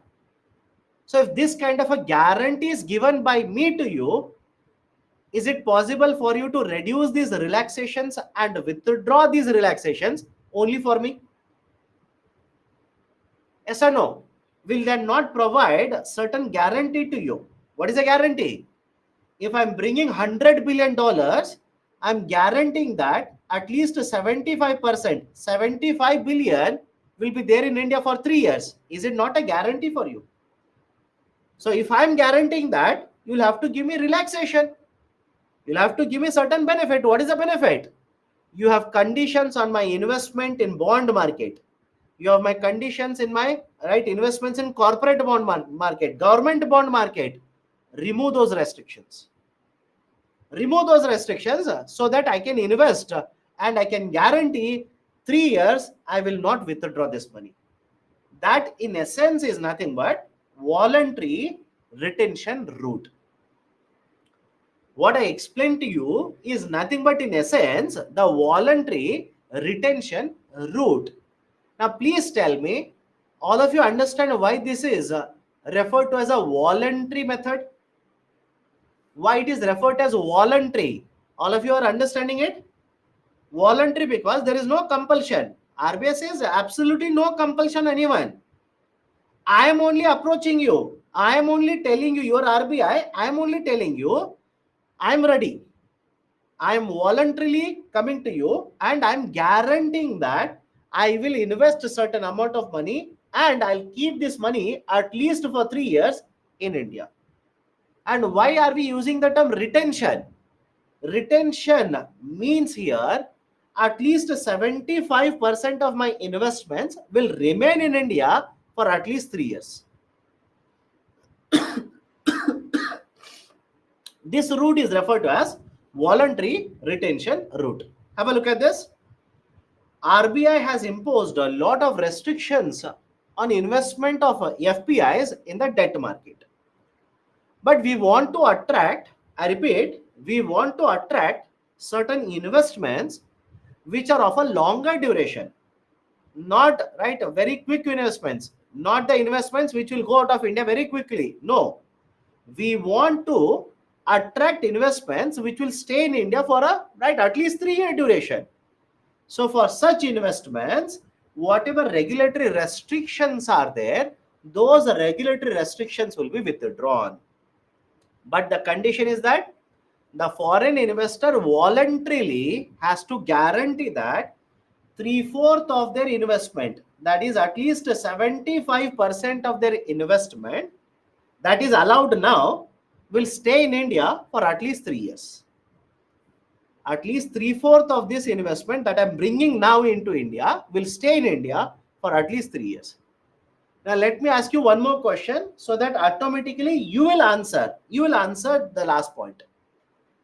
If there are two investors who will come to you, foreign investors A and B, A will guarantee to stay 3 years in India and B will guarantee that they will stay or they will keep their investments for 5 years in India.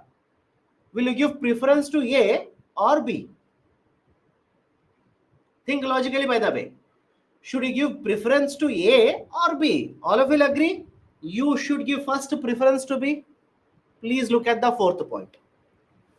Please look at the fourth point. The investment limits under this will be auctioned with key allocation criteria being retention period. Who will offer to stay, who will offer to keep their investments for a longer duration will be given the first preference. Right? That is the meaning of the last statement. So all of you okay with the voluntary retention route? Can we go forward now? There is one more route. Fully accessible route. FAR. VRR, please understand, VRR will cover corporate bond market. It will cover government bond market. It is targeting overall debt market. But apart from this, RBI has also introduced a new type of a route which is called as a fully accessible route. FAR, fully accessible route. The fully accessible route targets specifically bond market. The fully accessible route targets specifically bond market. Now, what part of the bond market? What part of the bond market? Government bond market. It targets specifically government bond market. And within the government bond market also, all of you will agree if I say government bonds are of different tenures such as 2 years, 3 years, 10 years, 14 years, 20 years, 30 years, 40 years, and now 50 years. And now a government bond, highest maturity of a government bond is 50 years now. So these are the different tenures, different maturity periods of government bonds. So I repeat, understand the logic behind it. The voluntary retention route will target corporate bond market as well as government bond market. Fully accessible route will target specific types of government bonds. Because many of you will keep on asking me what is the difference. This is a very important difference. The fully accessible route, under this, only specific types of government bonds will be covered. For example, a government bond with a maturity of 5 years is covered under FAR. Government bond with a maturity of 10 years, 30 years is covered under the fully accessible route. Now, what is this fully accessible route? Same logic. If you are a foreign investor, the Reserve Bank of India will remove restrictions that are there on you, but you are allowed to invest only in specific type of government bonds. Is it okay? I'll repeat it again. If you are a foreign investor and you are covered under the fully accessible route, then RBI will remove the restrictions on your investments, but your investments have to go to specific type of government bonds. And what kind of government bonds? 5-year government bonds, 10-year government bonds, 30-year government bonds. Now, the reason why why RBI is targeting these kind of bonds is very simple. There are a lot of investors who want to purchase government bonds. These are government bonds. Lot of investors want to purchase government bonds. Why? These are very, very safe to invest.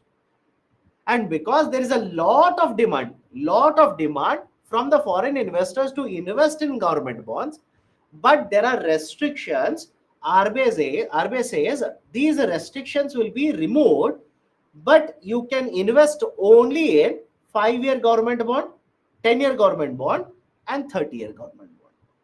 Right? This route is called as fully accessible route, FAR. Okay, so all of you okay with this? So one is right voluntary retention route, second one is a fully accessible route, third one is a FII, foreign institutional investment route.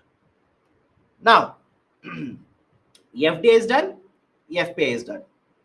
Okay, FDI is done, FPI is done. Now before I go forward, please do let me know, all of you are okay with what is FPI and what is FII? FII simply stands for foreign institutional investment. Foreign institutional investment. Many of the books will use both of these terms. You do not get confused. Foreign institutional investments are basically category 1, right, which will come from pension companies into India, which will come from a mutual fund company, foreign mutual fund company into India, which will come through, right, let's say the insurance institutions, insurance companies are, right, foreign insurance companies into India. These are institutions. So now can I simply say FII is a part of FPI? Let me know. FII is basically a part of FPI, right? FPI is a much bigger term. It will cover investments from institutions. It will cover investments from individuals as well. But FI will only target only institutions. Okay. Now, sir, why not 50-year government bonds under FAR? My dear, 50-year government bonds for the first time, Government of India has introduced very recently. I hope you understand my point. 50-year government bonds for the first time until now, this is the importance of current affairs, my dear. Until now, in many of the books, right, they will simply say 40-year government bonds is the highest maturity of bond issued by the government. Is it correct now? No, it is not correct. This year, government is issuing a new type of a bond, 50-year bond. This has been issued very, very recently. In fact, today's newspaper, Mint newspaper. Anybody in the classroom who has read Mint newspaper? Live Mint newspaper has an article on 50-year government bonds. I'll give it at the end of the week. Don't worry, I'll give it. Right, so Friday I'll give it. So RBI is selling the 50-year government bond for the first time ever. So the FAR is announced 2 years ago, 3 years ago. 50-year bond is being issued now. Okay. Now let me go to the next model. Next model of investment, SEZs, Special Economic Zones. Okay, SEZ basically stands for Special economic zone. Now, what is a special economic zone? It is an area in which the business and trade laws are different from rest of the country. Or else I'll give you one more definition here. SEZ is a duty-free territory outside the customs territory. What is the meaning of it? Let's start. Imagine this is India. Okay? Imagine this is India. And let's say this region, government of India will notify this region as a special economic zone. Government of India will notify this region as a special economic zone, which means, understand this carefully, the rest of India automatically will be classified as domestic tariff area. The rest of India automatically will be classified as domestic tariff area, DTA. Anybody has a problem with this? Right? What is a SEZ? It is notified by the government, and outside SEZ, it will automatically be called as domestic tariff area. Now, it is an area in which business and trade laws are different from rest of the country. Meaning what? Imagine, I'll bring back your friend. Okay? Imagine you want to manufacture this bottle in SEZ. You want to manufacture this bottle in the SEZ. You will import raw material. So when you import raw material, can I say, generally, you'll have to pay customs duty. Yes or no? You'll import raw material. Traditionally, generally, you'll have to pay customs duty, that is import duty. But because you are present in the SEZ, I repeat, because you are present in the special economic zone, government will not collect any taxes from you. Government will not collect any import duties from you. So look at the second statement. All of you okay with the second statement? It is a duty-free territory. It is a duty-free territory, meaning what? Any import that you do not have to pay any taxes, any duties on these imports. Right? And look at the first statement now. SEZ is an area where business and trade laws are different compared to what are the laws applicable to the domestic tariff area. And that is the two statements that I've given to define what is a special economic zone. Now, what are the other provisions regarding SEZ? If you are present in the SEZ, if you are located in the special economic zone, okay, if you're present in the special economic zone, for 5 years, whatever profits you are earning, you do not have to pay any corporate taxes to the government. 100% exemption. Is it okay? I'll repeat it. Right? Whatever profits you're earning for first 5 years, 100% exemption is provided on those profits. And for the next 5 years, 50% exemption is provided. Right? So that is another very important provision. Third one, many of you are asking, sir, why this kind of a exemption is given? Why, if I import a raw material within SEZ, why government of India is not collecting any tax? Reason is, come to the point number 4, you will understand it. Whatever is produced in the SEZ, we want this to be exported to the international market. Whatever is produced in the SEZ, we want this to be exported to the international market. Now, when you want to promote exports from India, please tell me, if you import raw material to manufacture this bottle and government will impose and collect the taxes, don't you think the cost of manufacturing of the bottle will increase automatically? Please do let me know. The cost to manufacture this bottle, will it increase or not? And if the cost increases, market price also automatically will increase. And if the market price is higher, right? Your competitiveness will be high or low. Can I say because of higher market price, your export competitiveness will fall? Now, if you want to promote exports, can I say one of the ways to promote competitiveness of export is by waiving off, by not collecting any import duties. I will not collect any import duties. So cost of production lower, export competitiveness higher. All of you okay with this? Anybody has a problem? All of you okay? Why do we not impose and collect taxes on them? And now please do let me know. Can I say SEC policy will promote zero rating of exports? Let me see how many of you remember it. Can I say SEC policy? SEC policy will promote zero rating of exports. Please go back to GST. Please go back to GST. Please go back to the idea of what is that? ROTTEP. Read both of them, you will understand it. Right? What do you mean by zero rating, etc., etc.? Read. Some of you are not revising. Okay. Next, import duty on any imported goods is not imposed. But look at the next condition. Have to be net foreign exchange earners. Have to be net foreign exchange earners. What do you mean by this? You have imported something. As a result of this, let's say $10 have gone out of India. You have imported raw material, and as a result of this, $10 have gone out of India. If you want to be a net foreign exchange earners, your export value should be more than $10.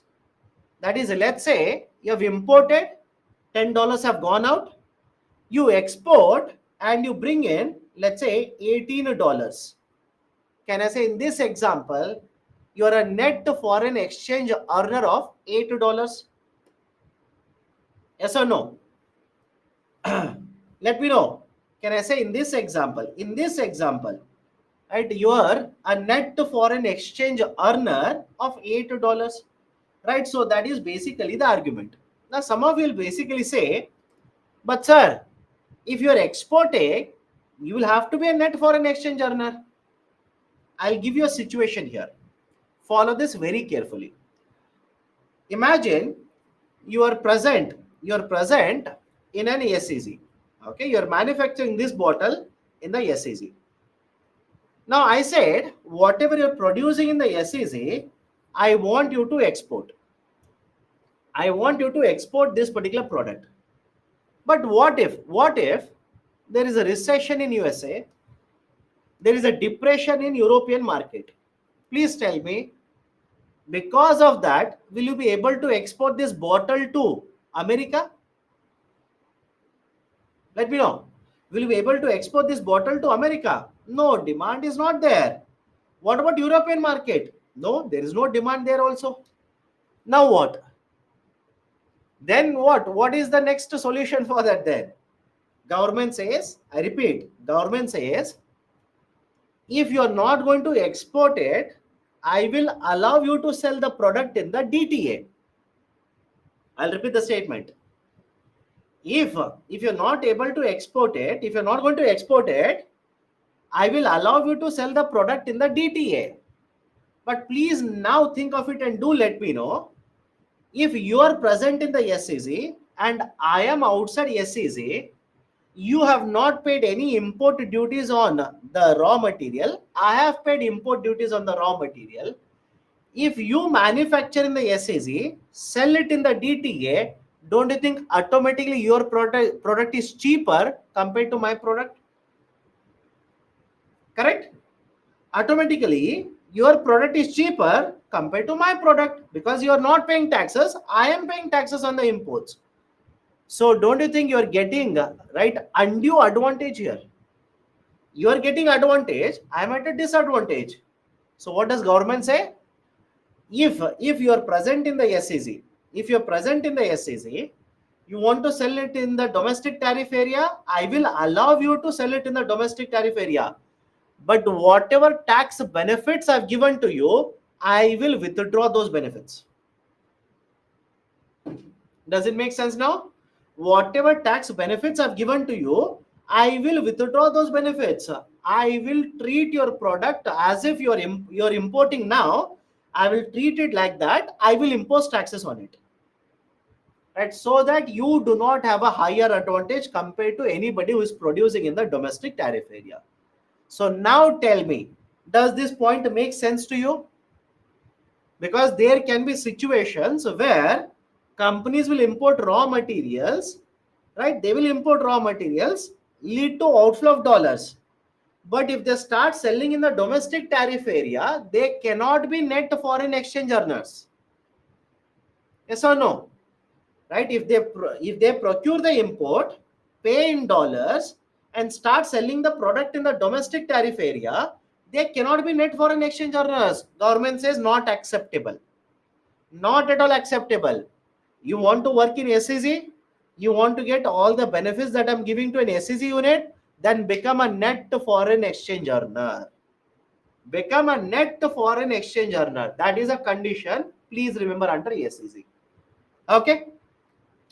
Next, all the facilities in the SEZ will be provided by private developers. SEZs are not developed by the government. These are developed by private companies. And finally, under the SEZ Act, the act is basically SEZ Act of 2005.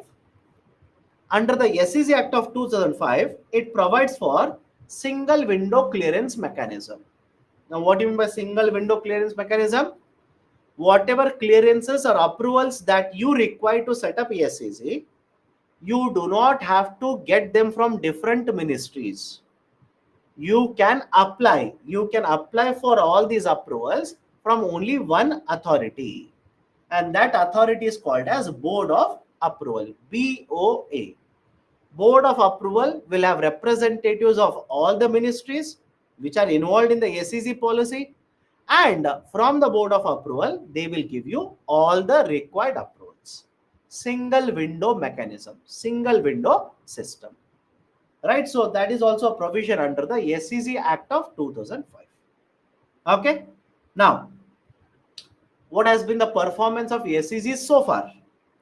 There have been more than 200 SEZs which are operating. More than 200 SEZs which are operating. More than 400 have been approved by the government. More than 400 approvals have been given. Around 200 plus are actually operating in India. The investment because of SEZ policy has increased. The employment generation also has increased within the SEZs. Have a look at this. More than 23 lakh people are working in all the SEZs in India. The exports from the SEZs accounted for around 5% back in the year 2005. 2005 because that was the year when policy was introduced.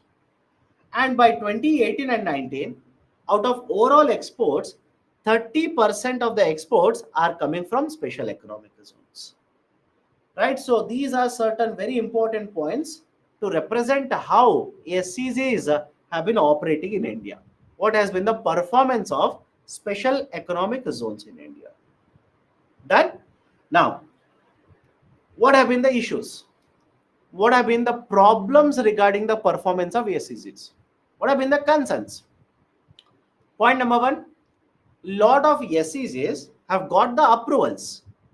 I repeat, lot of these SEZs have got the approvals. From the Board of Approval, all the approvals have been issued. But because of, let's say, issue related to raising of funds, because of pandemic, etc., lot of these SEZs are yet to start operations. Lot of them are yet to start operations. Second, because of pandemic, because of COVID, the exports from the SEZs were affected. It has affected overall Indian economy, including SEZs. Point number three, in many of these SEZs, they have constructed a lot of infrastructure. But companies, right, because you require companies to move into SEZs, the companies, right? All the facilities which are available, all the capacity which is available in the SEZs is yet to be utilized by the companies. And many of you ask me, sir, what do you mean by that? Imagine you will invest 1,000 crore rupee and you will develop one SEZ. Simple, okay? You will develop one SEZ. And let's say there are 7 buildings you have constructed within the SEZ. Only 2 buildings have been taken up by software companies. Remaining 5 buildings, nobody is coming to this SEZ. Can I say the SEZ is operational, but all the facilities within the SEZ are not being utilized now? All of you agree with me? And this is happening, by the way. This is actually happening in India, right? You might be wondering why. Why is it happening, etc. Right? Because many of the companies have started incurring losses because of pandemic. They are not able to export to the international market. Even after pandemic, because of various external reasons, right? Because something happening in the external market, they are not able to export more and more. As a result of this, they are deciding to move out of SECs, right? So there are multiple reasons. Okay, so lower trade because of the pandemic. Most of the units in the SECs are IT and ITES. What is IT? IT stands for information technology. IT stands for information technology, and ITES stands for information technology enabled services. Information technology enabled services, ITES. As per CAG, Comptroller Auditor General, as per CAG, 67% of the units which are there in the special economic zones are IT or ITES. Now, why this is a concern? Why it is a cause of concern? Reason is simple. If you compare between the service sector and the manufacturing sector, always remember this. Manufacturing sector has the potential to create more jobs. I'll repeat the statement. If you compare between services sector and manufacturing sector has the potential to create more jobs. And that is the precise reason why government of India back in the year 2005 promoted SEZs. In fact, government of India was of the opinion that SEZs will promote manufacturing sector in India. But what has happened in reality? What has happened in reality in SEZs? More than two-thirds of the units within the SEZs are service sector units. Right? So I hope you understand. The original objective of SEZ was, I want to promote manufacturing. But most of the units in the SEZs have become service sector. So we have not been able to achieve the original objective of SEZ policy. Land acquisition is becoming more and more difficult to set up SEZs. Many of these land parcels or land pieces which have been acquired, they are remaining unutilized. They have got the approvals, but they are not constructing the SEZ infrastructure on this land. The subsidies which were given earlier by government of India, such as SEIS subsidies, MEIS subsidies, they have been withdrawn by government of India now. And finally, right, we do not have a good road connectivity. We do not have a seamless, right, railway connectivity for many of these special economic zones. Right, so these are some of the issues which is plaguing, which is affecting, hurting the SEZ policies in India, special economic zone functioning in India. Done? Right, so these are certain important points here. Please go through this. Now, before I go forward, tomorrow we'll pick it up from here. Tomorrow we'll start from Baba Kalyani Committee. Okay, we'll start from Baba Kalyani Committee. Today, let me discuss questions from agriculture as well as industries. Questions from the agriculture sector as well as industrial sector. Let me discuss the questions. Let me start with MCQs from the agriculture sector first.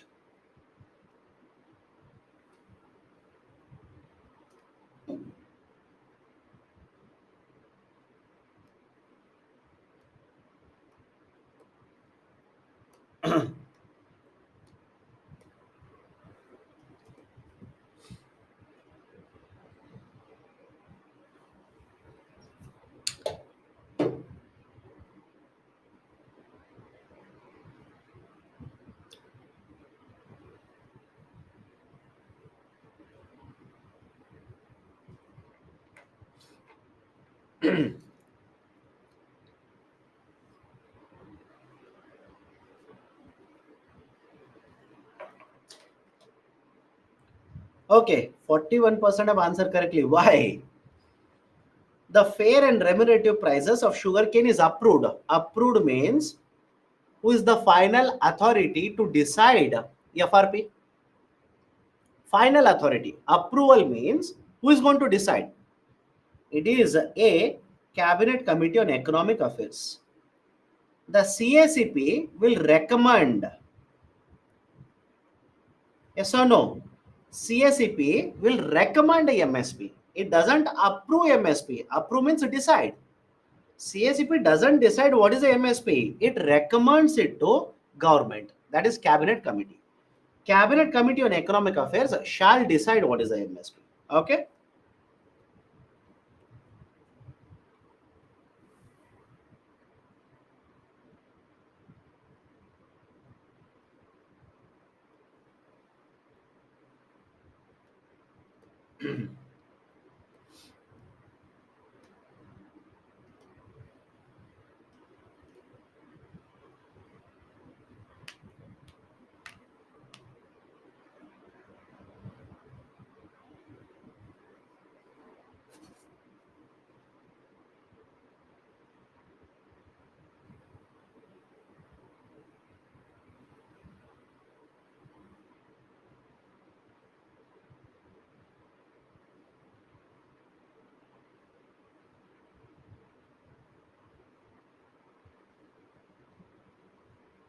Okay. 64% have answered correctly.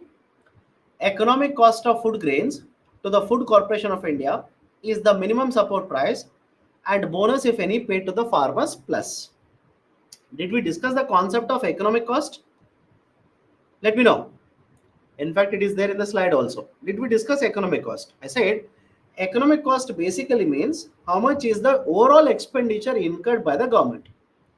How much is the overall expenditure? And if government will collect a certain amount of money from you after selling it, right, I'll deduct that, I'll get food subsidy.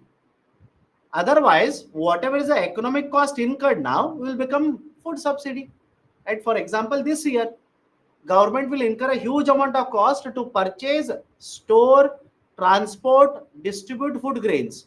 But government will not collect a single rupee from beneficiaries. So there is no issue price. So economic cost itself will become food subsidy. So economic cost is equal to MSP plus bonus if any state government will pay it. Apart from this, we have procurement incidentals, correct? In fact, I've given you a flow chart. We have procurement incidentals. After that, we have distribution cost. Distribution cost as in cost of transportation, cost of warehousing, right, etc. So MSP plus bonus plus procurement incidentals plus distribution cost. Right option for the question will be option C, procurement incidentals as well as a distribution cost. Next one.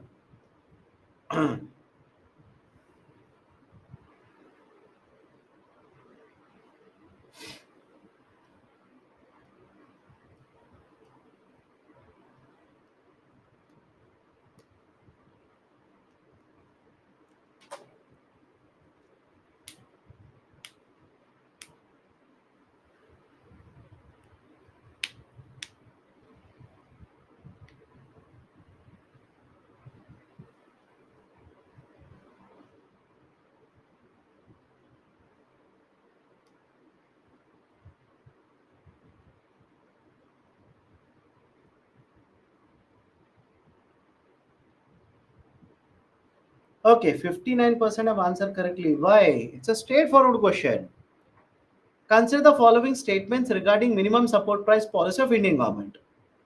Government of India started announcing MSP in 66-67 for wheat, which was expanded to cover many more crops in the coming years in the wake of Green Revolution. Factual question, factual statement. Is it correct or not? In fact, if you remember, you can check the videos by the way. It's not there. Number is not there at 66-67 is not printed anywhere.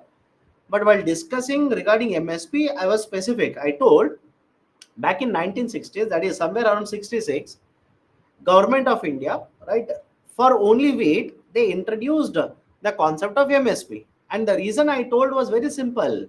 This was the time period when we are introducing green revolution in India. Right, because the green revolution was promoted, there was a fear that production would be very higher, market prices would crash, farmers would be earning very less amount of money.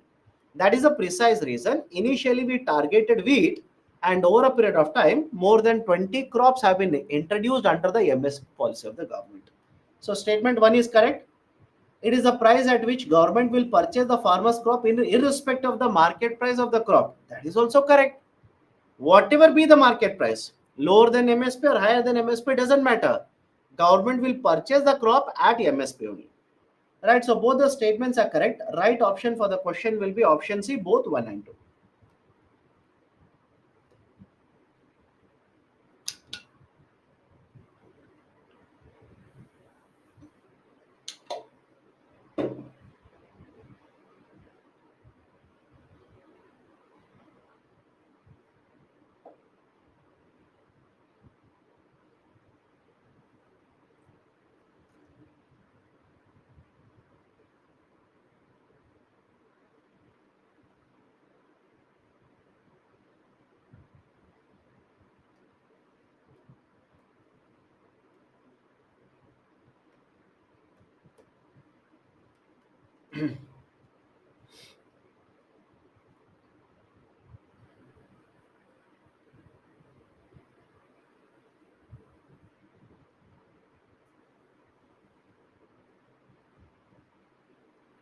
Okay, slightly tricky. That's the reason many of you have not answered correctly. 41%, by the way, have answered correctly. Consider the following statements. In the case of all cereals, pulses, and oil seeds, the procurement at minimum support price is unlimited in any state or UT in India. Do you think that is rationally correct? Tell me. Procurement is unlimited. There is absolutely no limit on how much government will procure. If that was a situation, can you imagine the amount of procurement government will end up doing? No, statement is wrong. In the case of cereals and pulses, MSP is fixed in any state or UT at a level to which the market price will never rise. Are you sure? Are you sure? Right? Do you think the government will fix MSP and this price, right, in the market price will never reach MSP level? Absolutely no. Please check what is happening to wheat prices. Please check what is happening to, right, the onion prices now. Please check what has happened earlier for sugar prices, etc. Market prices depend upon supply and demand. As the international market forces, domestic forces will keep on changing. Market prices are very dynamic. They can be much higher compared to MSP, or they can be much below MSP as well, right? So there is no guarantee. Second statement is wrong. Right option will be option D, neither one nor two. Okay, so descriptive question here.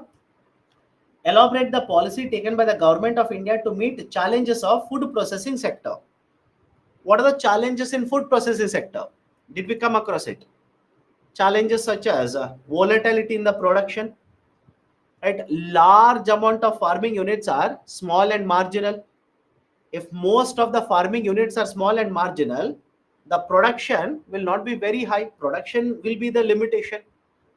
Right? Lot of food processing units are micro enterprises. These are informal in nature. Most of the demand in India will come from urban India, but most of the population is present in rural India. So can I say these are some of the challenges associated with the food processing sector in India? So now how do you approach these kind of questions? Introduction, main body, and conclusion. Introduction, main body, and conclusion. What you should write in introduction? Keep it very short. Define food processing. Define food processing. One or two lines maximum. And if you remember, I had given you a very simple definition of food processing. Food processing involves conversion from one to another form, during which the shelf life is extended and market value is increased. That's it. That's it. I'm not even spending more than 20 or 25 words to define food processing. Then come to the main body, that is a challenge. What are the challenges? We have discussed the challenges, right, one by one. And trust me, many of the times the challenge that you will face is you will not be able to write everything in 250 words. Correct or not? Many of the times the challenge that you people will face is your challenge is you know so much. Now your challenge is to compress everything into 250 words. For example, take one point, right? Just to make you understand, take one point, right? Let's say cold storage, warehousing, and logistics issues in India. Can you write 250 words only on this statement? Yes or no? Can you write 250 words only on this statement? Some of you saying no, my dear, then you're not listening to the lecture carefully, right? For example, 250 words. How? You'll say in India, the logistics will consist of the processes such as packaging, sorting, grading, transportation, warehousing. As per NCCD or as per right the data, you can see that the amount of storage capacity that is present in India is much lower than the total quantity of production of cereals in India. In addition to the cereals, we also produce a lot of other agriculture commodities such as right vegetables, such as fruits, and in order to reduce the wastages, we require lot of warehousing capacity. And in case of India, the cost of logistics is in the range of 14%, 13 to 14% of GDP, whereas in the rest of the world, it is in the range of 6 to 8% of GDP. As a result of higher cost of logistics, even the market prices can increase and our export competitiveness in the food processing industry can come down. So one of the targets that government of India should keep in mind is to reduce the cost of logistics. Please tell me, did I easily hit 250 words here? Let me know. Did I easily hit around at least 150 to 200 words here? Yes, yes. So again, what I'm trying to convince you people of, what I'm trying to convince you people of, suddenly UPSC can ask you the logistics issue is one of the very important problems faced by food processing sector. Elaborate. Tell me now. And many of you will be confused by that question. You'll say, I read only one statement about logistics in food processing, but they are asking me to write 250 words on logistics. So what should I do? My dear, compile. What I've discussed from here, compile easily 250 words. So again, come back to the point here. In this question, you do not have to elaborate so much for all the points. Is it okay? In this question, you do not have to elaborate so much on all the challenges because trust me, if you will elaborate on all these challenges, easily you will hit 500 words, which means you have not even gone to the reforms of government of India. You have already crossed the word limit, right? So that is the reason. Again, it will take practice. It will take certain practice. Please practice. As much as practice you do, you'll become perfect in mains answer writing. Okay. So in order to address this, what kind of measures have been undertaken by the government? Pradhan Mantri Kisan Sampada Yojana. Earlier classes, did we discuss one district, one product initiative of government of India? One district, one product. Sir, where did you discuss this ODOP? Please go back to international trade.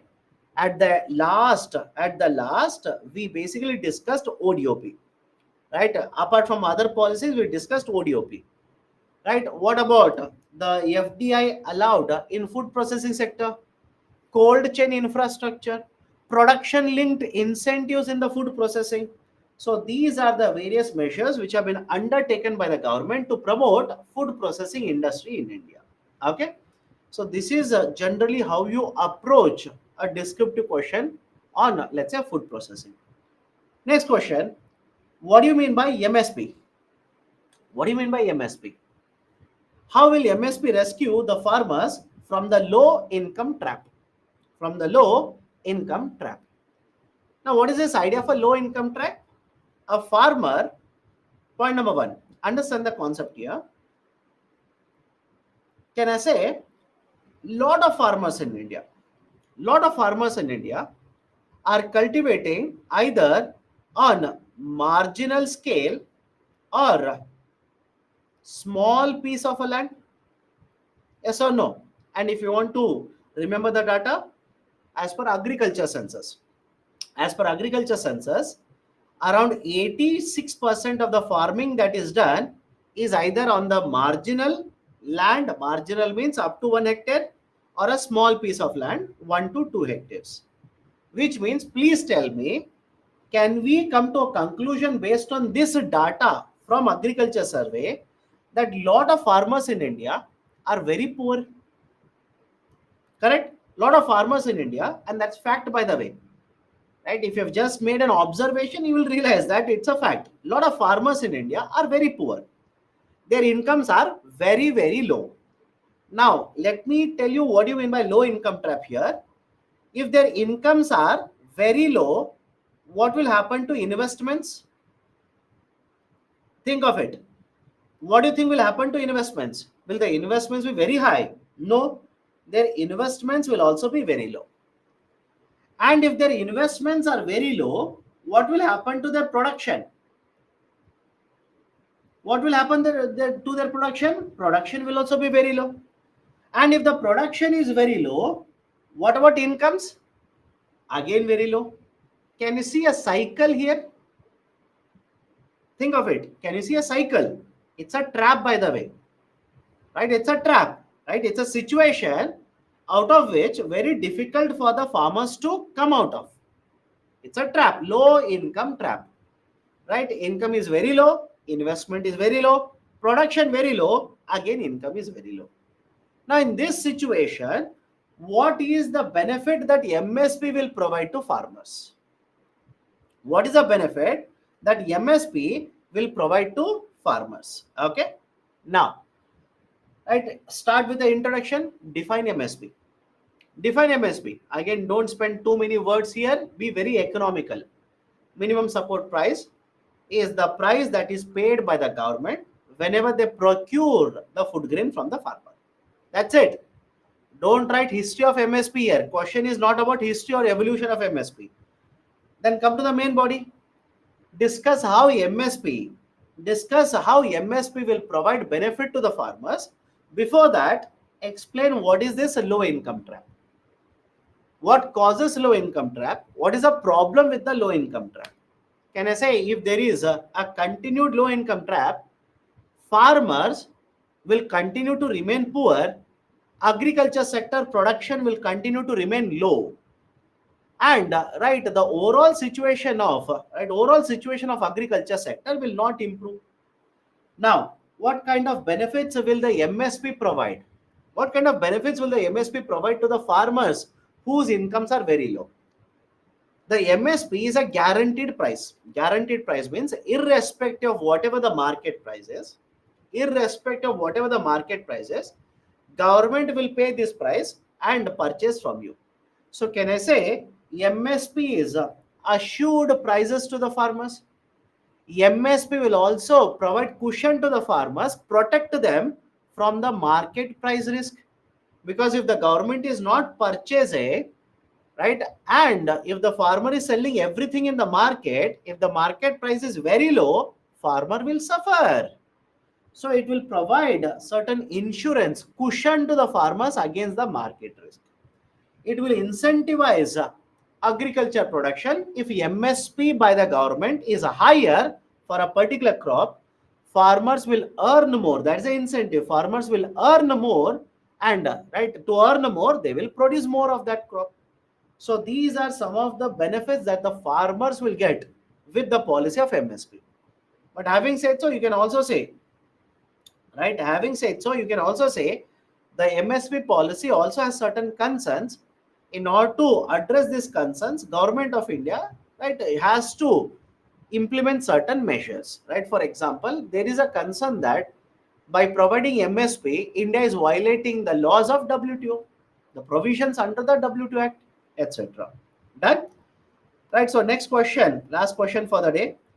Discuss the reforms which have been taken by the government to make distribution, public distribution system, food grain distribution system much more effective. Please tell me, did we discuss certain reforms which have been undertaken by the government to make food grain distribution much more effective? Let me know.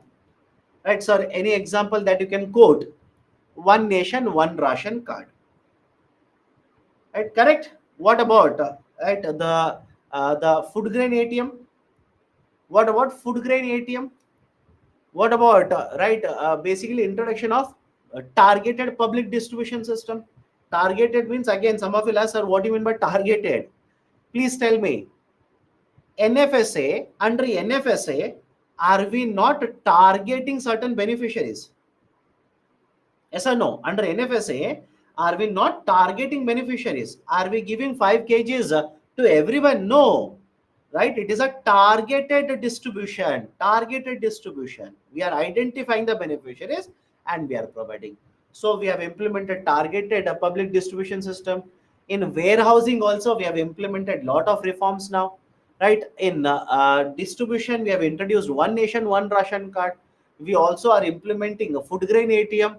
These are certain examples of making public distribution system or food grain distribution system much more effective. Okay, so answer is there. Just go through this. Any issue, do let me know. So done. We'll stop the discussion today here. If there are any concerns regarding or any doubts regarding what I've discussed, please do let me know. Otherwise, we can stop the discussion, wind up the discussion for today. Any doubts? Any doubts? Leaderboard. Okay, Baba.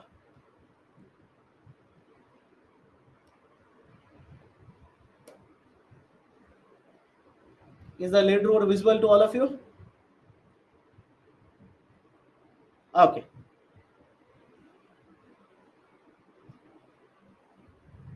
Sir, in self-certification, in the startups, can it not happen that the startups will provide false promises to government authorities?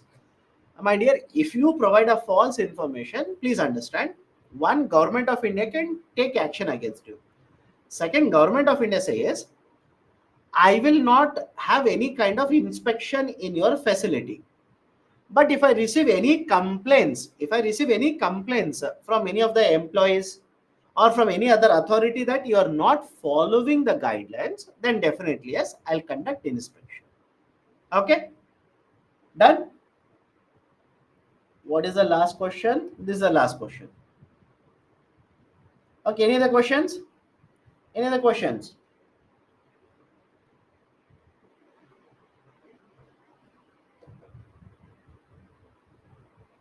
Sir, are there any reasons behind choosing the routes? A reason is simple. Government of India says there are certain sectors which are very strategically important for me. There are certain sectors which are strategically important for me. So what I'll do is I will keep these sectors under approval route, under government route. And there are other sectors which require lot of investments, and I do not want to make it difficult for the foreign investors to come into India by asking them to take approval. So what I'll do, I'll keep it under the automatic route. So where I want to attract lot of investments and these are not strategically important for me, I'll keep it under the direct. Where I feel this is important for me, strategically important, I'll keep it under the approval route. That's a basic difference. Okay.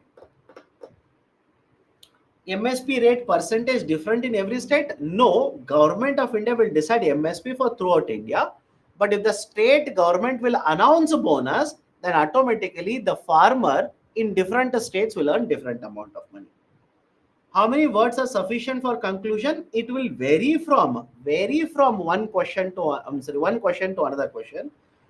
Because please understand, in some of the questions, your conclusion will be way forward. In some of the question, conclusion is simply one or two statements. So there is no uniformity. There is no universal answer to that. Okay, done. So let me stop the discussion today here. We'll continue the discussion tomorrow. Questions on industries are left out. We'll cover the questions on industries tomorrow. Do not panic. Okay, so that's it from my side for today. Let's stop the discussion today here. Tomorrow we'll continue with the SEZ and we'll take up questions which we have not covered from the industries tomorrow. Okay, take care. Have a great day. Good night. Meet you tomorrow sharp at 5 p.m.